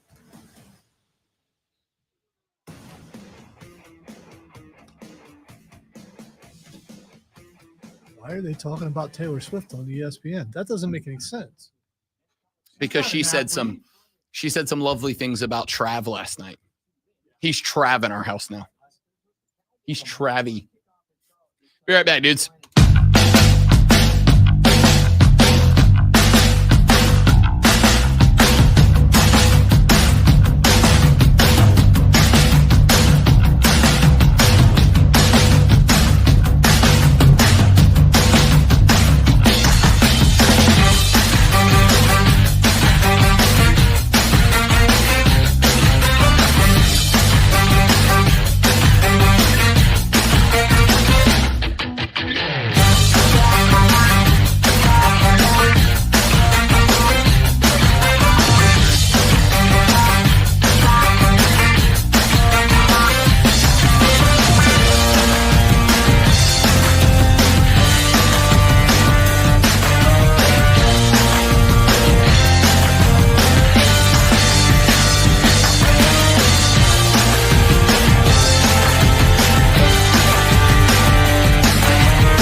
People are so mean. South Carolina took full advantage of a get-right game against the University of Kentucky this past weekend. And the question that I had for South Carolina fans on Monday, and I will say this, I find this interesting. For a pair of teams in Clemson and South Carolina that both had an eerily similar situation heading into the weekend, that situation being take advantage of your get right game. Both teams entered against a football team that is not as good as they have been in years gone by. Both teams entered into a game against a football team that, with Hoodie, obviously just not a good team, and with Kentucky, I genuinely think is the worst team Mark Stoops has had since he got to Kentucky.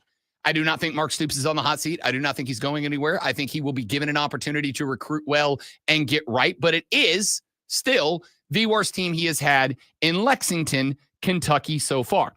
And both teams took advantage of their get-right game. That being said, I also asked about both teams on the old sliding scale of truth that we use here on the show, because we are big believers in the concept of nuance. I asked the question, on the sliding scale of truth, where do you put Clemson good versus Carolina bad? Which side does that land on? We had John Blau of the Post-Courier, who covers Clemson for that outlet on Monday. I asked him that question. He said, I put it slap dab in the middle. On one hand, there is no question that that is the most cohesive and complementary that Clemson has looked all year. On the flip side, yeah, North Carolina stinks. Where on the sliding scale of truth do we put South Carolina good, Kentucky bad? And I'm going to keep it a buck. While our job is absolutely not to ride the fence on this show, it is to take a stand, have an opinion, defend it passionately. This is going to sound like I'm riding the fence. I promise you I'm not. I put the answer right in the middle. Same as it is. And I agree with John Blau. In fact, I went a little further than John Blau. I think I said 60-40 North Carolina bad to 40% Clemson good. I am putting the sliding scale for USC Kentucky right dead center in the middle. I think it is half because that is the most consistent and the most identity establishing that we've seen the Gamecocks. On the flip side, Kentucky stinks. Which team is worse, Kentucky or North Carolina? North Carolina. I'm gonna agree with you. North Carolina, it's like the defense I've never seen. Yeah, it was awful. That's the worst defense I think I've ever seen in my entire life. It's awful. So the question that we had last week for Clemson was, what do you do in the get-right game against North Carolina? The question we had for South Carolina was, what do you do in the get-right game against Kentucky? And now the question that we have for both of these teams is, once again, very much identical. And that question is, how do you carry that momentum moving forward? Now, there is one primary difference between the two that have an identical question, which is about consistency. For Clemson, good news. You get Boston College. Good news. Boston College is as bad as North Carolina, maybe slightly better, but if they are, it's not by much. Did it not bother you that Clemson had to start out with a trick play? No, it did not. And it's like, okay, they're trying to get early success. That to me speaks of a confidence problem with somebody. I don't know if it's with Cade or if it's with other members of the team. I have this same conversation with a dear friend of mine who is a big Clemson guy. He said, I hate that we were in a point that we are trick play on play number one. Yeah, it's identity. It's a bad look. It really is. I disagree with you, and let me tell you why. I watched a lot of North Carolina football last week leading up to that game because I like to know what that other football team, what the opponents are going to look like, so that when I sit down to watch Clemson, North Carolina, I'm not kind of snagging like just on the fly. Like I want to be able to say, here's the weaknesses. Does Clemson exploit it? Whatever. And one of the weaknesses that I saw out of North Carolina, and I give Dabo Sweeney a lot of credit for this because he specifically pointed this out when asked about opening with a trick play. North Carolina's cornerbacks, they play dumb. And here's what I mean by that. They pretended to be dumb or they just No, they dumb? play. There is a difference between you are dumb and you play dumb. You can be very smart and play dumb. You can be very dumb and play smart. There's a difference between you are dumb and you're playing dumb. I'm not saying they're dumb. I'm saying they play dumb. What I mean by that is, and I saw this in the UCF game as well, because I went back and watched the recap of that a number of times to be able to, with knowledge, watch Clemson, North Carolina. One of the things that I picked up, and I am not an offensive coordinator or head coach at the University of Clemson, or Clemson University. Sorry. Let me get that right before I get thrown out of the state. Well, you have played a lot of college football video games. 100%. Makes you somewhat of an expert. 100%. And I will tell you, when I play that game, I approach it the same way. Like, I'm looking to see what I see to take advantage of. Here is what I saw. North Carolina's cornerbacks, the second that they see run, it is downhill full afterburner to get to it. Now, I will never take a run at DBs who step up into run support and are willing to put their head across the running back's body. I will never fault them for that. That is something that when I coached youth football, I very much tried to teach young cornerbacks and safeties. If you want to go to college playing football as a DB or a corner, you have to do two things. Number one, you got to be very good in your coverage. But number two, you have to understand you've got to play run support sometimes. And you can't arm tackle. You got to go out there and make a hit. And that guy might be Derrick Henry. But your job is not to tackle him. It's to slow him up for the cavalry to arrive. North Carolina takes that mentality to the extreme. Their cornerbacks, and this is why when asked about it, and Dabo said, we saw something on tape we wanted to exploit, and we wanted to do it immediately.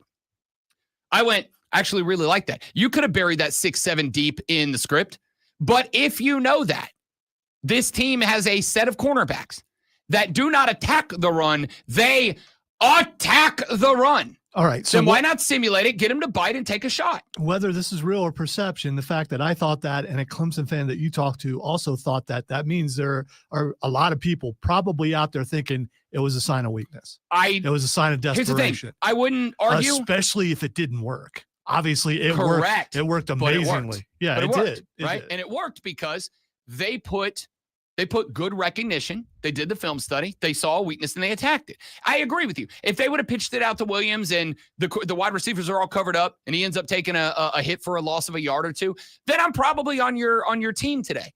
But what we saw was they recognized that their cornerbacks over-attack the run. They over-attack the run. They step up the second they think they recognize run. Not when they recognize the run. When they think they recognize the run, they attacked it.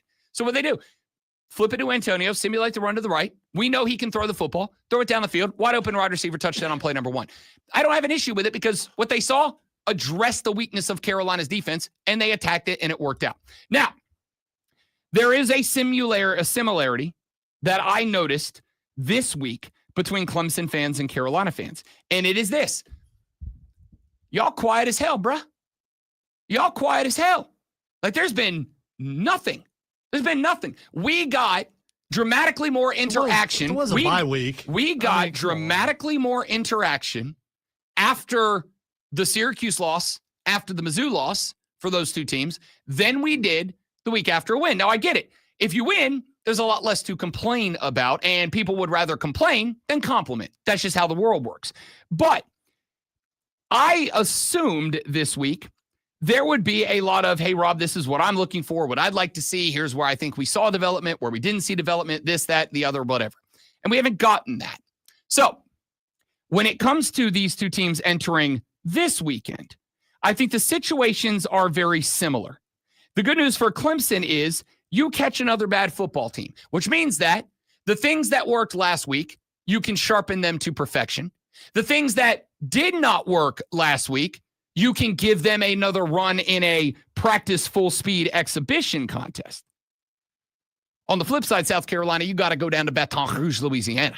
You got to go on down to what I believe to this day is the loudest college football environment in the United States of America. I have been to Death Valley, Baton Rouge, Louisiana a number of times. It's a different atmosphere. And the LSU fans, after they took their L to Ole Miss, like, they know they're teetering on the edge right now. Because historically, once Brian Kelly takes an L, it spirals, man. And I believe that is because Brian Kelly is an emotionally reactive kind of guy. And that is great when your team is winning. But if you can't say, I'm going to go to the moon in the emotion during a dub, but when we take an L, I'm going to kind of hit the brakes, throttle back the emotion, and dive into the logic behind the situation, that's where you get yourself in trouble. And I believe historically that has been a MO for Brian Kelly.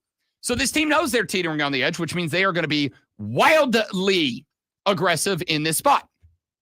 So Shane Beamer was asked about going down to the loudest place in college football yesterday, and he said, getting ready for the noise. Quote, it starts in practice. We're doing some crowd noise things in practice, which we always do when we go on the road. We did it when we went to Missouri, and we did it today, and we'll do it tomorrow and Thursday in practice, just trying to mainly simulate crowd noise. But you cannot simulate 100,000 probably heavily intoxicated Louisianians down there. Shane?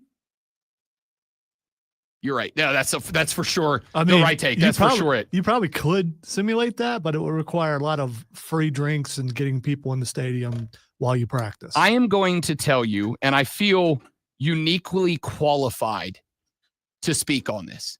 As somebody who the fraction of my family that went to college, the majority of them went to LSU. I grew up around LSU football. I've been to plenty of LSU games in Death Valley, Louisiana. And I've also been now to a number of multiple games at Clemson and to South Carolina. And I can tell you, as great as the home field advantage is in Willie B, and I do not think that it is a thin branch nor insulting to say, when South Carolina fans show up, Willie B is a better home field advantage than Clemson is. All right? I'm sorry. I've been to both. Willie B is a better home field advantage when the fans show up. And I'm going to tell you, as somebody who's been in both of those stadiums for night games and rivalry games, you cannot simulate what LSU does. You can't do it. You can't do it. You just cannot simulate that. You could get 100,000 of the drunkest South Carolina fans around Willie B, and it will not be what LSU is. That's not a shot. That's a compliment to LSU, not a shot at Willie B. Because I can think of about all the rest of the football stadiums that I would say, if I packed 100,000 of the drunkest Gamecock fans into that stadium, most stadiums around America could not match what that place is when it's at its best.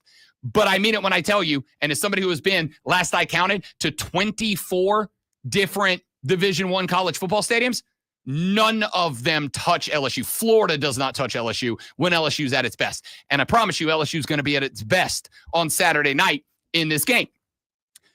So he said, we're pumping in crowd noise. We're doing the best we can. Quote, but this isn't going into some 40,000 seat stadium. This is one of the great venues in all of college football. So we know it's going to be loud, and we've got to prepare that way in practice and play well on Saturday night. Now, that's great. You're practicing the way you're going to play.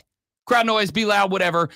It is a lot different than when you feel that stadium bearing down on you. So the question that I have when we, once again, the two words that find themselves into this show, I think more than any other words in the history of the show, there are two of them. Number one is nuance. That's why we do the sliding scale of truth. Which is more true? Kentucky was bad or South Carolina was good? Where on that scale is the truth? It's not one extreme or the other. And the second word that shows up on this show, I think, more than any other word, is consistency. Because I don't think there's anything more important than consistency in life.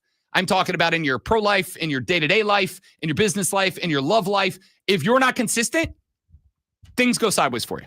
So Shane Beamer got asked, what is the overall identity of this offense through 5 games? Here's what he said. We're still developing as a team. We told our players, coaches, we're still developing the brand and the identity that we play with. There were a lot of signs against that against Kentucky last Saturday night. And offensively, as I told you guys, to line up and run the ball 14 straight plays or 14 out of 15, that's a pretty strong freaking identity right there that we put on tape against Kentucky. We want to continue to put that on tape. The ability to run the football and make explosives in the passing game. We've shown signs of that throughout the season with our big plays in the passing game, with our ability to finish the game like we did running the ball the other night offensively against Kentucky. We just haven't done consistently. What did I say after the Mizzou game? The only reason you were in that game was because Lenoris hit a couple of deep play balls. What happened after that became obviously the threat? Took it away, and they beat you in the fourth quarter. They took it away from you because you weren't running the ball. This is why I have screamed 2 things. Number 1, run the ball with your running backs. But number 2, utilize the legs of Lenoris Sellers as a weapon, because there is not anything you can do that is going to open up your pass game for those big explosive plays, which you will need to compete against or beat LSU, with the knowledge that LSU might have the best defensive backfield in football. I'll say most athletic. There's still some rough edges, but they have one of the most athletic DB backfields in all of football. You will need explosive plays, but the only way you're going to get them is to make sure those DBs are playing downhill to the run game. And you are only going to make that happen with Lenore Sellers. Attaway can't do it by himself. Faison can't do it by himself. You can only do it if your O-line blocks and allows Lenore Sellers to be a runner. You utilize him as a runner, and you make DBs play honest to stop him as priority number one. Then you'll see Nick Harbor be able to slip in behind a safety and go get that 60-yard bomb. That's my take. So I'm interested what Shane had to say there. We'll do more of that later on. We got some MLB and NFL talk, all of that coming up. Right now, ladies and gentlemen, sit back, relax. You might want to grab a cigarette for this because you're going to need it after Lonzo's Sports Flash. Not necessary. That's a bad habit. The New York Yankees kept their season alive with a 9-6 win over Toronto in Game 3. Carlos Rodon gave up 6 runs to the Jays in a 2.1 innings, but homers from Aaron Judge and Jazz Chisholm Jr. and RBIs from Giancarlo Stanton, Austin Wells, and Ben Rice gave New York the lead for good. Game 4 is tonight at 7. The Mariners lead their best-of-5 series against Detroit 2-1 after an 8-4 win last night. Logan Gilbert gave up 4 hits and 1 run across 6 innings, while Seattle's offense got homers from P.J. Crawford, Eugenio Suarez, and Cal Raleigh. Game 4 is today at 3. Dallas Cowboys owner Jerry Jones has been fined $250,000 for flipping off fans at MetLife Stadium on Sunday. Video showed Jones displaying his middle finger during the Cowboys' 37-22 win over the Jets. Jones claimed the showing was an accident. He was trying to give a thumbs up, supposedly.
There's a name game between Rob and I, and he does things phonetically on purpose, and I think it messes me up more than just putting the actual word on it. How would you read that name if I didn't put it? I don't even remember the name. I read it until I heard somebody pronounce it as Eugenio Suarez, but it's Eugenio Suarez. So, like, I only do that when they're names that, like, I got wrong. I'm trying to help. Texter to the Hub City Spartanburger text line at 844-326-3663. That also, if you're keeping track, is the number to call in to the radio broadcast. Texter said, shocker, Gamecock Rob thinks Carolina has a better atmosphere. Let me address this controversy one more time again. It's not going to work. I mean, I know it's not, but I'm going to do it anyway. The moniker's out there. You're Gamecock Rob. I'm going to do it anyway. I married a South Carolina fan. And I do not have an affinity for the school outside of Robbie B tends to have better Saturday nights when the Gamecocks have better Saturdays. You understand? So you're saying we didn't have a lot of fun having Shane Beamer on the show? No, we had a great time having Shane on the show. He actually comes on the show and somebody else probably wouldn't. We've had a great time having Shane on the show. Love Shane Beamer. Love buddy of the show, Shane Beamer.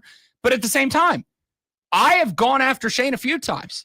I've gone after him for coaching hires. You had Shane on the show. You ain't had Dabo on there. That is incorrect. I have had Dabo on the show. You are a Gamecock lover.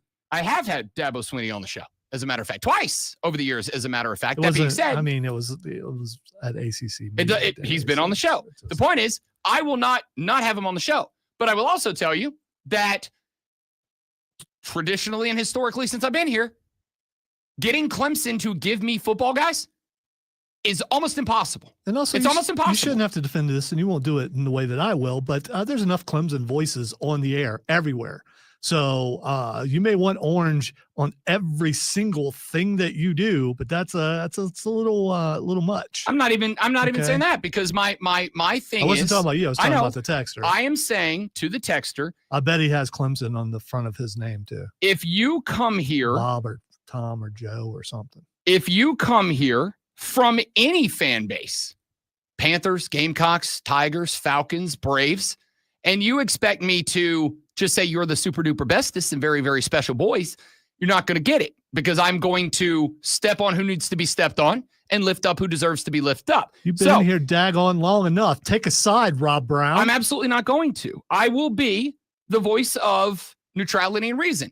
If you want to hear how amazing, super duper awesome your team is, go to the other station. That's what they're there for. If you want to hear how super duper amazing the Gamecocks are, go stream the station out of Columbia. That's what they're here for. Having this conversation with Mark Ryan off the air, and him, well, I don't have to. And he did. He ended up taking the side before it was over with. I commend you for not publicly coming out and saying you're taking one side or the other.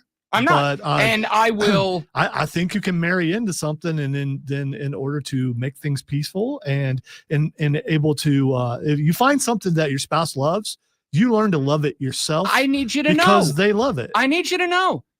When I'm on the radio, I don't even care about that. I have told her before, I am going to bleep talk your team when your team deserves bleep talking. When they do something dumb and or bad, I am going to go off on them. And we have had those moments when I've said something on the air about our Gamecocks, and she's like, no, you're sleeping on the couch tonight. She doesn't make me sleep on the couch, but you get the point. So with that being couch said, is pretty comfortable, especially the one in the Bro Cave. That looks comfortable. The one in the Bro Cave is great. Yeah, I fall asleep on it once a week. Listen, Gamecock people, I got you covered. I may not be the representative you want, but I am the one you get, the one and only that you get on these airwaves and probably in the upstate of South Carolina. So sorry, I've been your guy for a long time. I wish that I could get Rob on our side, but apparently I cannot. No one from any team is going to. So with that being said, except for your team, whatever team that is. The UWF Argonauts. Go Argos. Texter. Why did you sound like Keanu there? I am telling you, I have been to, I believe at last count, and I may have forgotten one here or there. Last I counted, I have been to 24 different home venues across college football. I have been to Notre Dame. I have been to Miami. I have been to Gainesville. I have been to Tallahassee. I have been to Alabama. I have been to Auburn. I have been to LSU. I have been to a lot of them. Braggart. And what I can tell you is that throughout the course of those years, I genuinely mean it when I say, and this is why I've banged the drum on Clemson. This is why I've banged the drum on Clemson electing to, when given the opportunity, play day games. There's a reason for that. It is because your fan base, and I'm not saying this is bad, it's your thing. It's your thing. Your school, when given the opportunity to, prefers to play day games, in my experience, because your fan base, unlike LSU, and I would say unlike South Carolina, is not a fan base that is rooted in the party and the environment. You're rooted in a good football team. No, that fan base, defending the Clemson fan base, realizes that if you play a night game, you're not getting out of there till 3 a.m. Not everybody wants to be on 85 at 3 a.m. Maybe so, but that is still part of it, because if you are about that, I'll tell you this, Baton Rouge is very similar to Clemson. Yes, it is the state capital, but Baton Rouge is built around LSU. And I would say probably a majority of the 100,000 plus that are in Baton Rouge, Louisiana on a Saturday night when Garth Brooks is rocking at the halftime experience. When Calling Baton Rouge is a very famous song by Garth Brooks. When they have 100K strong, the majority of that 100K does not live in Baton Rouge. They come from all around the state of Louisiana, and they all have to leave on the one interstate in and out of Baton Rouge too. It's no different. But Baton Rouge gets night games every time because they lean into the party, the drunk, the atmosphere. So once again, you've proven that you're anti-Clemson by pointing out that LSU is the real Death Valley. That's what I heard in that entire thing. I said that before. I said that before week one when they played together. As somebody who has been to a lot of games at both of them, Clemson fans are much more locked in to the actual football. Here, you want the credit? I'll give you the other side of the coin. Clemson fans that I talk to are traditionally a hell of a lot more football knowledgeable than the majority of LSU fans that I talk to. And remember, grew up around them and related to a lot of them. Clemson fans know more about their football team and know more about the game than LSU fans do historically and traditionally in my anecdotal experience. The LSU fans are more about the party than the game. Clemson fans are more about the game than the party. So I think you have, it's two wings on a different bird. South Carolina fans are knowledgeable about the game, but they are about the party. They are about making Willie B rock, which is why they want more night games. That's just my experience, having gone to a fistful of games at both of these schools over the couple of years. Now, I also have to point out that I did not begin going to the games at these two schools until 5 seasons ago. So I don't know, because we had a texter a second ago that said, Rob, Clemson fan here, I agree with you. Clemson's atmosphere has been drastically declining. 5 to 7 years ago, there was no touching Clemson. Now, I don't know. I didn't go to any Clemson games 5 to 7 years ago. I've gone in the last 5 years. No touching as far as atmosphere goes. Okay. Yes, I don't think anybody's talking about literally going there and touching Clemson fans. No, I didn't think that. That's weird. What are you doing? Am saying that. And for the record, I have not been to an LSU game in 5 to 7 years, back when I lived in the Panhandle, and I would go with family members when they wanted to go. But 5 to 7 years ago, and I do not think based on the evidence my eyeballs and earballs get on weekends, nobody touches LSU. And in my experience in the past 5 to 7 years, South Carolina, and when I say environment, I am talking about intimidation factor to the other team when they come out of the tunnel and get on the grass to kick the ball off. I have been in both stadiums for night games and day games. I have been in both stadiums for the rivalry game. I have been in both stadiums for division or conference rivalry games. I have been to South Carolina, Florida. I have been to Clemson, FSU. I have been to those games. And it's a neutral opinion.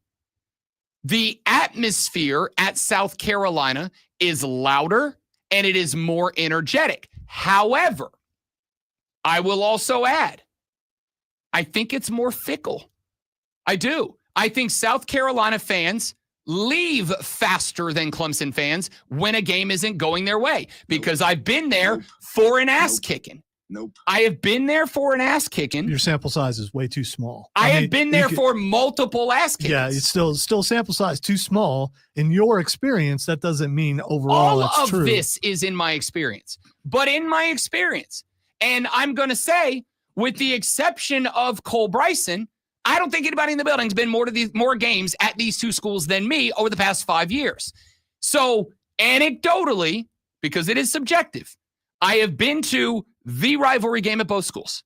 I have been to conference rivalry games at both schools. I have been to day games and night games at both schools. And what I can tell you is, subjectively and in my experience, South Carolina fans, and you'll notice that every time I have said this, I have added the phrase, when they show up and stay, Willie B is a louder, more intimidating environment than Death Valley in my 5.5 years of experience. But the caveat of that is, I've also noticed if a game's not going their way, the cockpit exits pretty quickly. I don't know. I was pretty shocked the other week, even though there was a rain delay, about how empty Clemson was coming back during that loss, about how many people went away for the weather delay and never came back. I got news for you. I was completely shocked because in years past that never would have happened.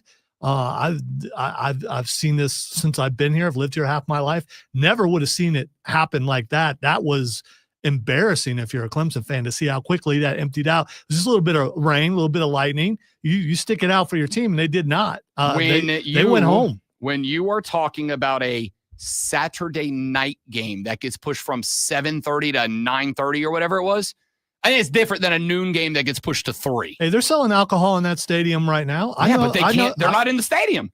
They're not selling it to you when there's a lightning delay. Well, they don't do that. Unless I'm wrong, and I'm not, they actually have stands inside the stadium when you're in there for the rain delay where you buy stuff. I don't know that they do or do not do in Clemson. I am telling you, at the schools I've been to, if it's a lightning day, they will delay. They will not sell you booze. They won't do it because at that point, if the game gets canceled, you got to go out into the rain and the lightning. If somebody leaves that game hammered because they chugged 9 beers in the break, that's a liability on them. I have never heard of that before. So with all of that being said, it is not meant as a shot or an insult or anything else. I was laughing at the stream. I was not laughing at Rob because I never would do such a thing. I am saying that in the 5.5 years, almost to the day that I have been here in the upstate of South Carolina, and I am including the COVID year of 2020, so the football seasons of 2021, 2, 3, and 4. I have not gotten to a game at either school so far this year, but I do have one on the calendar for the back half of the schedule.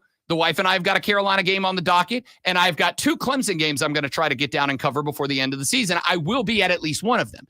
In my anecdotal experience of going to at least one, as many as 3 games at both schools every year that I have been here, I can tell you a night game at Willie B is louder and more energetic than a night game at Clemson. So is a day game at Willie B. But I will also tell you that, as I have been at ass whoopings in Columbia, South Carolina, it empties out faster when the game's not going their way than it does at Clemson. They don't stick around as long. All that aside, the texter who texted in earlier, if you were louder, we wouldn't be having this conversation. Apparently, you're just whispering. You're not loud enough. So this Saturday or next game you get to, you need to be louder. You need to be so loud that you can't speak for 3 days after, and maybe you can change Rob Brown's opinion. Listen. And you know what? Not only that, you should get all the Clemson fans around you to do the same thing. And you know what you will have done? You have helped all the Gamecock fans because we don't have to hear you talk for 3 days. I mean, that just is what it is. This is not, and nor has it ever been a Rob Brown takes a side, because I don't. There is no, let's be clear. There is no benefit for me picking a side in this rivalry. There's no benefit for me. There's no benefit. As is always, I have told you from the day I got here, and I will tell you until the day I leave here, that there is one team that I root for. Team my bank account. Always has been. I will root for any outcome that puts me in a position to make more money. The best thing that could ever possibly happen in my life would be if Clemson and South Carolina enter the Palmetto Bowl both 11-0, both undefeated, with an undefeated season on the line. And then the second best thing that could happen would be if both of them make the playoffs as conference champions, and then they play each other for the Clemson South Carolina national championship. Man, I might be able to retire after that. I don't know what kind of world you live in. That's probably the first time it's ever been uttered. It would be the greatest thing in my broadcasting life if that happened. I had one regret. Only if Clemson loses. No, it wouldn't. I'm speaking for myself. For me, because as a member of Team Bank Account, and Team Bank Account before everybody else, as a member of Team Bank Account, that would be the most electric thing that ever happened. The worst thing that happened to me in radio was I joined radio in Florida 10 years too late. Had I been doing radio when Florida State, and Miami, there was about a 10-year period where if you wanted to win a national championship, you had to go through one of the three Florida teams, Florida State, or Miami. They all had to play each other, and one of them was going to go to a national championship or stop somebody else from doing it. That would have been a great time to be a broadcaster in Florida. If you could recreate that in South Carolina, I'd be rich. I would. I don't take a side other than team my wallet. There is no benefit to me saying Clemson's amazing and South Carolina sucks because I'm not trying to run off a huge chunk of my audience. There'd be no benefit in me saying South Carolina's also Clemson sucks because I'm not trying to run off a huge part of my audience. I'm going to tell you what I think about your team, honestly, right down the middle. And just speaking from experience, anecdotally, subjectively, Willie B is a more intimidating home field advantage when it is at its best, but it also empties out faster than Clemson does when the team's not performing well. You're a hot take artist. I'm not. Never have been. Spike says, better Saturday night, say no more, wink, wink, nudge, nudge. Yeah, you get it. Dewey said, Rob, outside your social circle, no one likes you. That's why you can't get Clemson interviews. It's not, but you're probably not wrong. That's kind of messed up. Yeah, it is what it is. Jersey Joe said, married a Clemson grad, and I completely, truly hate Clemson, and she knows it, which really ticks her off. I get it. That's the other part. I get in trouble with the wifey if I talk bad about the Gamecocks. I get in trouble with the wifey if I talk good about Clemson. And yet, I have and I do. I'm willing to take the heat at the home to give you guys the best show I can. That's how much I love you. Texture said, Clemson fans leave in the second quarter. You need to be fired for false reporting. Oh, that's Dewey again. I don't know. I've been there for a handful of games, and they haven't in my experience. Very, very extremely small sample size. Texture said, what's the best atmosphere you've been to at each school since you lived here? That's a good question. I'll answer that. Texture said, do you get paid by the amount of viewers/listeners? I do not. Now, I will. It's like a wide receiver.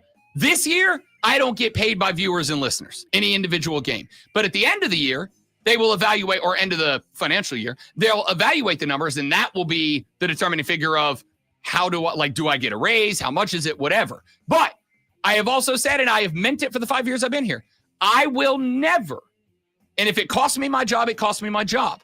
I will never be a hot take artist. I will never be a clickbait broadcaster for the sake of numbers. I would rather give you good quality, analyst-driven, but fun radio than be a guy who comes in here and goes, Dabo Swinney licks his elbows instead of coaching football. Give me a call. Like, no, I'm not doing that. That is the best Clemson accent you've ever done. Give me a call.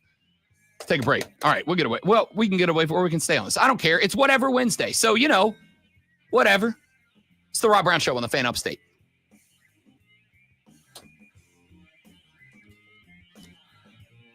I, too, married a Clemson grad, and she stays mad at me during football season. Yeah, again, same boat. Like, I will root for South Carolina when they're playing if I'm watching with my wife because I want my wife to be happy. At the end of the day, Rob Brown radio guy was, always have been, and always will be Team Bank Account.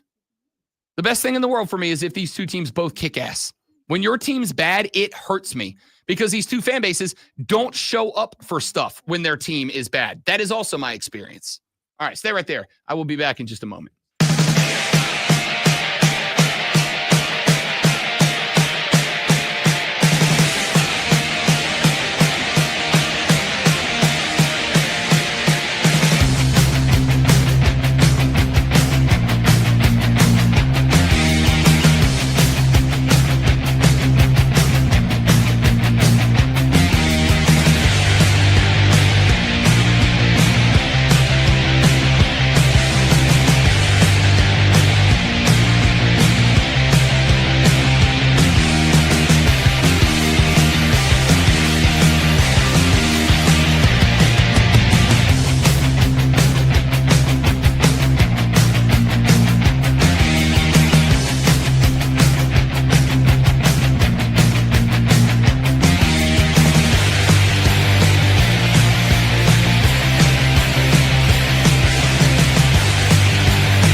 The Rob Brown Show back on your radio. It is the fan of state. Rob Brown, the great one, Lonzo, and you. Bro.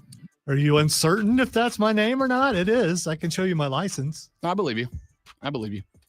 I got some more college football that I want to get to here on the radio program. We got word yesterday, and what I think is probably the most interesting game of the weekend that I don't think preseason most of us thought was going to be one of the most interesting games of the weekend. It is interesting every year in that the Red River Shootout is a great rivalry game. Texas and Oklahoma genuinely hate each other. And as I said last week, I love some good old-fashioned college football hate. Like the only drawback of the portal and NIL is that the parity, which is a good thing, is going to lead to a world where, I agree with Lane Kiffin, we're not going to have dynasties anymore. You will have teams that are kind of always at the top, but I think it is going to be rare that you are going to see a team win more than 2 natties in any given 5 or 6 year span. There's not going to be a Georgia. There's not going to be a Clemson before them. There's not going to be an Alabama before them. Those things just won't exist anymore because in order to do what those dynasties were doing, you have to be able to stockpile a few years of high-level talent and just rotate guys in. And you can't really do that anymore unless you are just like, unless you just have a cult-like appreciation from your players to your coach that they say, I am willing to sacrifice playing football and making money in order to play for this coach. And to be honest with you, I don't think there's really very many of those that are also recruiting top-tier talent enough that it matters, right? Like, respectfully, Dabo Swinney's probably the closest you've got to that. I heard Ryan Day say in a press conference earlier this week, somebody asked him, like, what coach in college football do you have the most respect for the way they run the program? And he could not have said Dabo Swinney faster than he did. And he told the story of the Ohio State-Clemson National Championship game. He was like, we were at a dinner a couple of nights before. They threw a dinner for the coaches and everybody to be there. And he said, Dabo came up to me well before the thing started. And he said, look, man, whether you win or whether I win tomorrow, you're winning a national championship at this school in the next couple of years. I believe that. He goes, most coaches, we wouldn't even talk to each other. Dabo sought me out to tell me, like, I think you're doing a great job and I believe whatever. I think Dabo Swinney is that guy.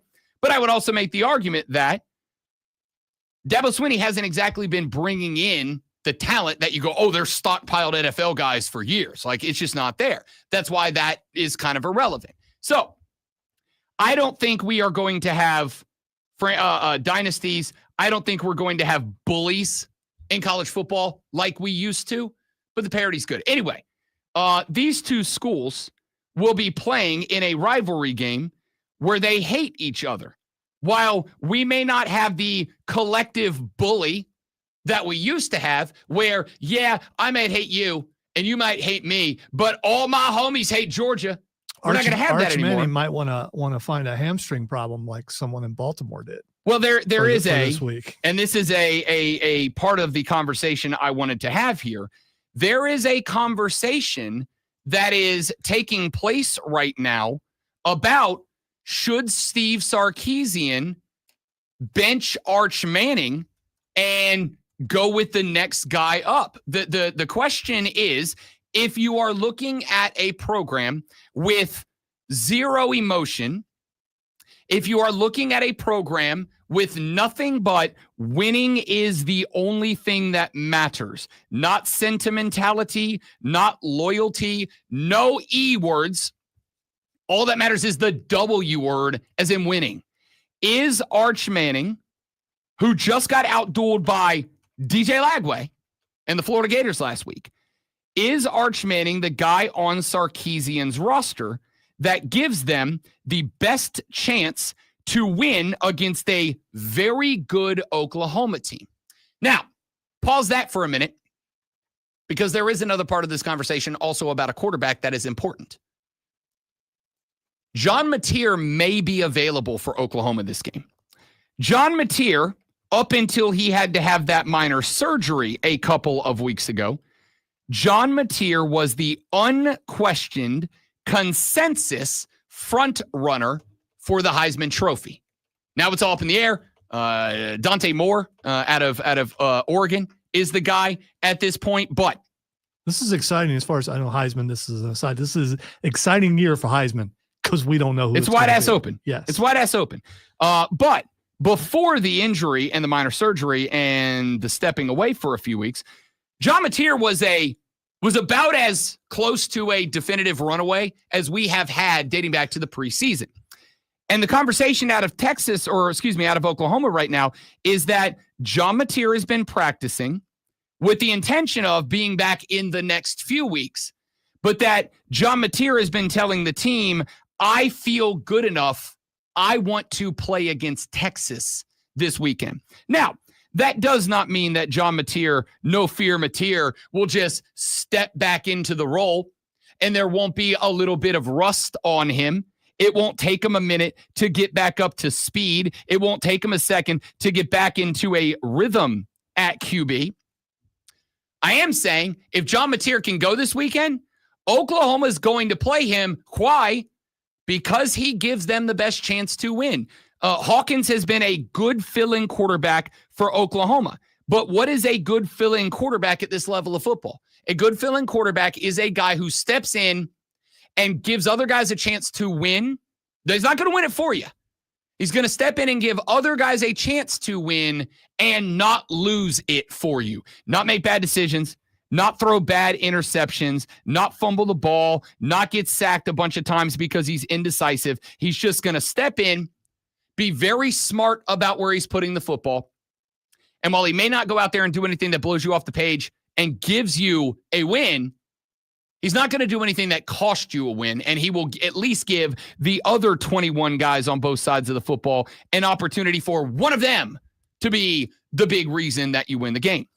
The question mark being asked around Texas right now is, does Arch Manning give us the best chance to win?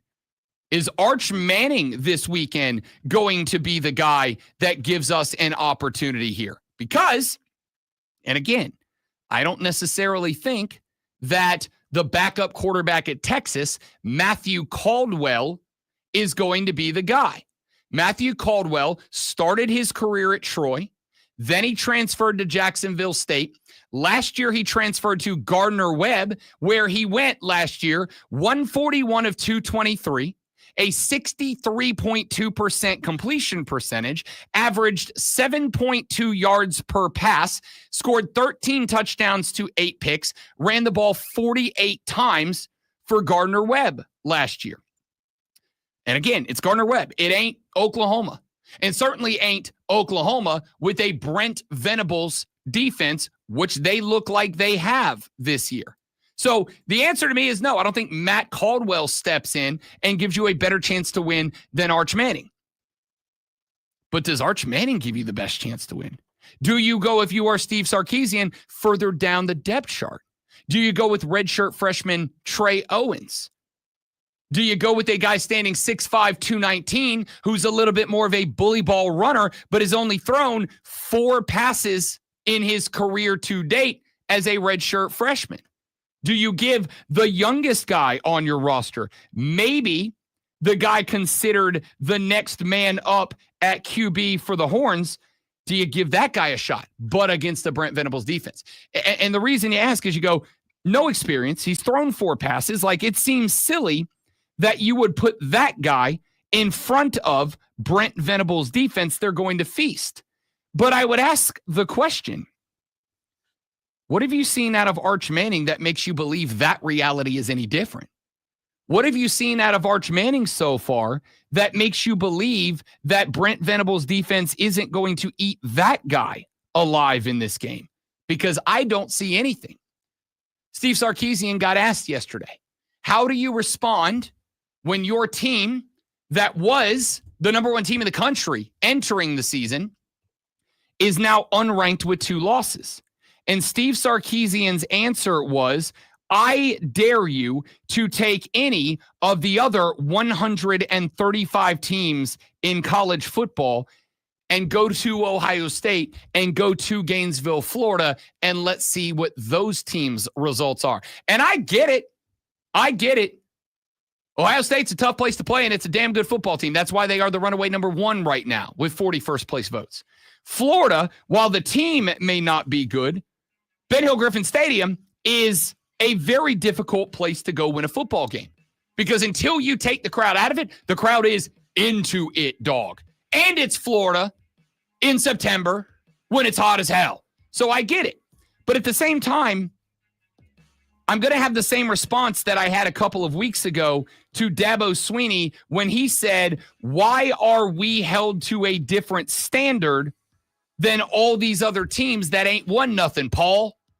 The answer is, Dabs, because you held yourself to that standard, because you got yourself there. The answer, Steve, is because you guys were saying over the course of the offseason that this is the team, that this is the year, that you're the standard bearer. You're held to that standard because you set the standard. So I get it. I think most teams would go 0-2 on the road at Ohio State and Florida. But you're not the other 135 teams. You're the team that entered number 1 in the country with the expectations of national championship, or it is a disappointing year. Now you're at 2 losses. I love this game because right now it's not a hot take to say Oklahoma's a better football team than Texas right now. They're a better team, which makes this game to me, if John Mateer comes back especially, super interesting, especially if Arch Manning does end up starting. And he will, but the pressure's on that guy, obviously. Back after this on the Rob Brown Show on the Fan Upstate.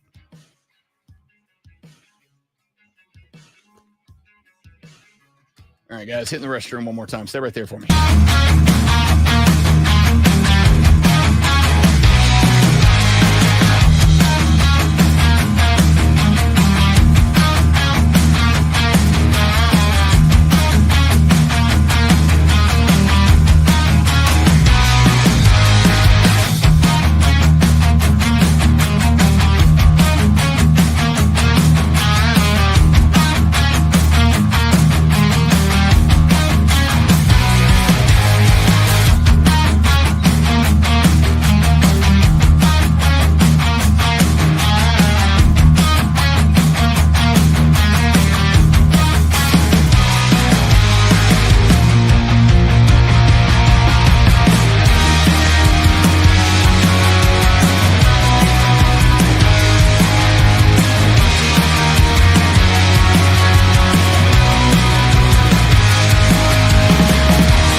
The Rob Brown Show back on your radio. It is the Fan Upstate. Rob Brown, the Great Malonzo, and you. 844-326-3663 is the number. Jump on board. Be a part of the program. You can text that number. We'll read them on the air.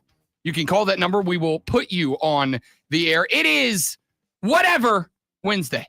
So whatever you want to get to today, have at it. I'd love to have you. I like, because I am egomaniacal, I guess.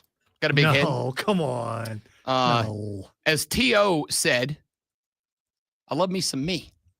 I love validation. I like, selfishly, when I put something out on the air and then that take shows up somewhere else, usually from someone more respected than me, which is a pretty extensive list that includes just about everybody. Especially when you and I disagree, and I'm able to send things to you about people who agree with me. That's sure. Always, that feels good. Other people don't need to know about it. Validation's great. Yeah.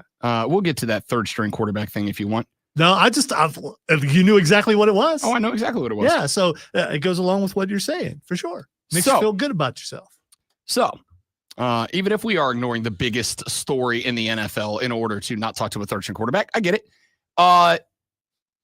We were talking on Monday or maybe Thursday last week. I don't remember. Time's a flat circle. Nothing matters. We were talking about the fact that, I remember exactly what triggered the conversation. It was Lane Kiffin who said last week that he believes that at least in the Southeastern Conference, that dynasties are dead. We talked about this, kind of bumped into our conversation in the last segment. Believe that dynasties in college football are dead. And my take was, I completely agree with him. I completely agree with Lane Kiffin. I think dynasties in the SEC are dead, and I will take it one step further. I think dynasties in college football as a whole are dead. I do not think that we are going to see from this point forward runs where teams are winning 3 out of 5, 3 out of 6 national championships. I think you may every now and then see a back-to-back. You may see a team that wins like 3 out of 7 or 8, and that will be considered dynastic. But I do not think you are going to see what Alabama did in the late 2000s and 2010s. I do not think you are going to see what Clemson did when they won 2 out of 4, played for 4 in, 5 or 6 years. I don't think you're going to see that. I don't think you're going to see what Georgia did when they stacked a few on top of each other in a short period of time. I just don't think that you're going to see that. And there is a trade-off for that. The trade-off for that being that we have increased parity in college football as an entirety. We just have better teams because, as I predicted that it would when NIL and the transfer portal both became things in college football, every kid plays college football for a different reason. For some, they don't care where they play. They just want to play. For some, it may be because they have aspirations of reaching the National Football League. And so they may go play for a school because this school is known for sending their position to the NFL. If you're a wide receiver, you kind of want to go play for the Buckeyes right now. They got a bunch of them. If you play quarterback, this one was fun. It was pointed out over the weekend that this past weekend, every Oklahoma starting quarterback dating back to 2015 was a starter in the NFL this weekend. Bonafide argument that Oklahoma is QBU right now. No, Alabama has a few too. Bama's got a few. Oklahoma had Dylan Gabriel. They had Baker Mayfield. They had Caleb Williams. They had Spencer Rattler. They had, who am I forgetting? There's one more. They had 5 QBs starting in the NFL this weekend. That's a pretty good shot. If you're a quarterback, even if Brent Venables is there, look, the last 2 guys to come out of there in the last 5 guys all starting guys who transferred out. Sure. But the stat's still true. I mean, if that's true, then Ohio State can count Joe Burrow. I mean, Sure. But the stats still true. So the point is, you may want to go to a school for a position. You may want to go to school because you just click with a certain coach, position coach, head coach, whatever. You may go to a school because you know that you're going to get paid buku dinero in the NIL world. There was the kid a couple of years ago, and I have just completely blanked on what school he was from. But there was a kid who was playing, he was a country music artist. Like, he loved country music, and he was a pretty good guitarist and singer, and he was playing covers. Didn't he go to South Carolina? I don't remember. No. There was a kid from South. It was the quarterback that did South Carolina, but there was another kid who was actively performing, and he could perform on YouTube, but he could not make money off of it. Well, now that he can do that, a kid who wants to have a music career, don't I go play for Vanderbilt in Nashville, Tennessee? I'm getting room and board paid for while I both play football and try to develop as a musician? I don't know. If I'm a country music guy? Still, and I know they're doing well right now, but it's still Vanderbilt. I mean, they have already one-loss team and only lost to a top 10 team in Alabama. That's true. Beat the hell out of South Carolina. So what's that saying about the Cox there, right? The point here is there's a million. Oh, Jalen Hurts. That's it. Thank you very much, RJ. Jalen Hurts, another starter at Oklahoma.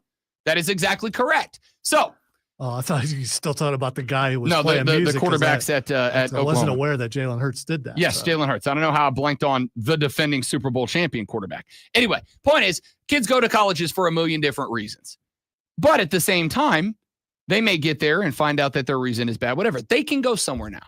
And if you want to play football, you may not be interested in sitting on the bench and practicing for 3 years to go play football for 1 year. I'll transfer down. I'll go play 4 years, right?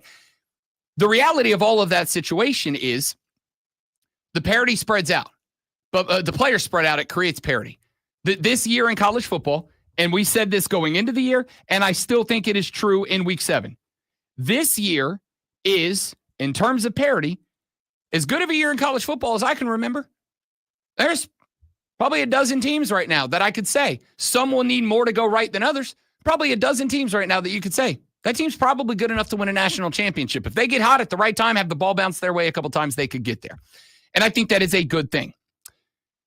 There's an article up on USA Today written by Blake Topmeyer, who has had a couple of articles that I've liked that we talked about on the show. He wrote an article that's headline is SEC football lacks a bully. Blame NIL and transfers and save some blame for Texas. Which I find interesting. He said the SEC lacks a clear-cut national championship frontrunner. How come? Well, assign blame to whatever culprit suits your narrative. Just don't forget to blame Texas, because the NIL landscape is tailor-made for Texas in this pay-for-play era. Who's outspending the Longhorns, the supposed crown jewel of the past round of conference realignment?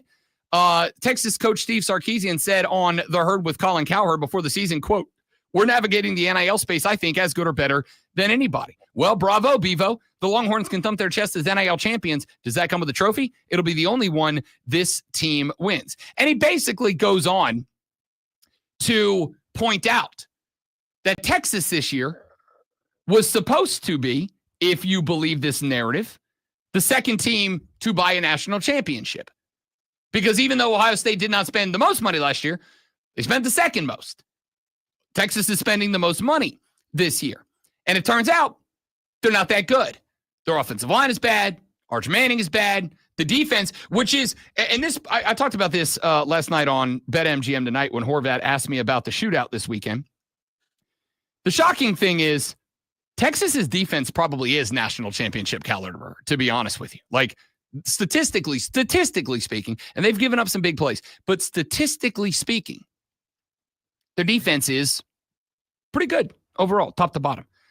But Topmeyer goes on to write out that the SEC's preseason frontrunner is a paper tiger and is looking up at, in his opinion, and I agree with him, Ohio State, Miami, and Oregon. I would also point out they're looking up at everybody in the top 25. They're unranked as of this week. The point here that I think I wanted to make to you guys is this. This is yet another reason that I do not think the claim that NIL and the portal are ruining college football is valid. I just don't think it is. I think that it increases parity. Would you look at that?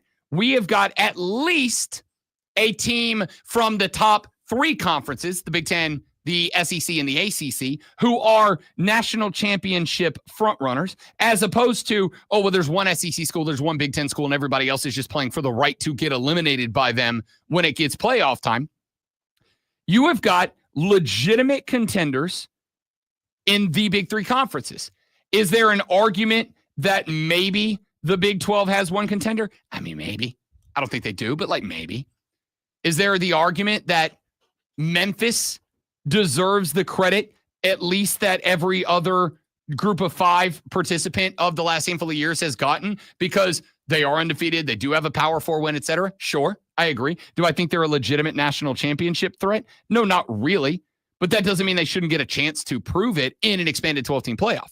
The point here that I'm making is Texas worked the portal as hard as anybody else, and Texas is spending more money than everybody else. Part of the reason I have thoroughly enjoyed beating up on Texas this year is the video that came out from Texas last year, when on a recruiting day where they had a bunch of top-tier recruits come to visit, they had a bunch of their boosters drive their Ferraris and Lamborghinis up to the stadium and park them around and drive them out on the field. So these recruits, as they were getting recruited by Texas, were being shown, hey, man, our boosters are the type of guys that take their Ferraris out for fun. You know, that would never work for guys like us. We would never be impressed by Ferraris and Lamborghinis. Yeah, of course. We're like Shania Twain. That don't impress me much. Not at so all. You got a car. That don't impress me much. Shania Twain did a concert appearance with Sabrina Carpenter this weekend. And I got to tell you, I was a little mad at the kids because Shania came out and they sang all Shania's hits and they kept putting the camera on the audience. And they were just like, who's this old lady? It's like, that's Shania Twain. That's my queen. Show some damn respect, kids. You kids don't know. Good, that's Shania. Man, I feel like a woman. Show some respect. Anyway, point here is, I'm enjoying the parity being spread out across college football, but there is something else that I am enjoying right now. The other thing that I am enjoying right now is the fact that there are a lot of schools that genuinely believe that all they have to do is work the portal. All they have to do is throw around a huge NIL bag, and that will be enough. The reality is, no, it's not. The reality is you still better know how to build a cohesive roster.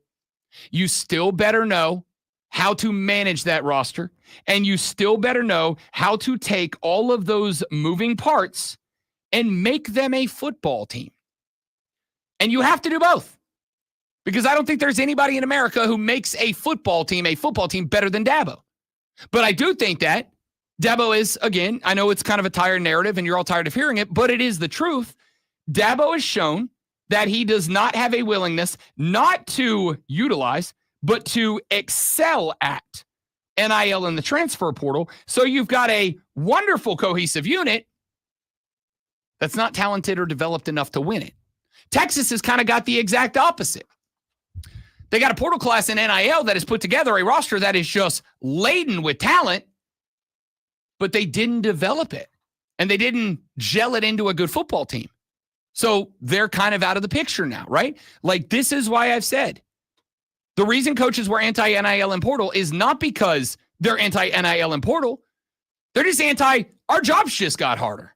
This is why most of the coaches that we look at that are up and coming and considered the next thing, guys like Dan Lanning, they're younger guys because they've jumped in at this from the beginning and they've got the energy to put into that, which you have to do. And I think Texas is a wonderful example of that. Let's take a break. We'll come back here in the final hour of the show. We will get some National Football League in here. We will get some Major League Baseball. I might even sprinkle a little ice on top and talk a little NHL hockey because the Rob Brown Show is the All the Sports Show. All the sports are in the Sports Flash, maybe. Okay, because ice has many different meanings. I just think that was weird. New York Yankees kept their season alive with a 9-6 win over Toronto in Game 3. Carlos Rodon gave up 6 runs to the Jays in 2.1 innings, but homers from Aaron Judge and Jazz Chisholm Jr. and RBIs from Giancarlo Stanton Austin Wells and Ben Rice gave New York the lead for good. Game 4 is tonight at 7 p.m. The Mariners lead their best-of-5 series against Detroit 2-1 after an 8-4 win last night. Logan Gilbert gave up 4 hits and 1 run across 6 innings, while Seattle's offense got homers from P.J. Crawford and Cal Raleigh. Game 4 is today at 3. Cleveland Browns sending quarterback Joe Flacco and a 6th-round pick to Cincinnati in return for a 5th-round pick. Flacco played the first 4 weeks before being replaced by rookie Dylan Gabriel, while Cincinnati lost Joe Burrow for a number of months to a turf toe injury and have lost 3 consecutive games since.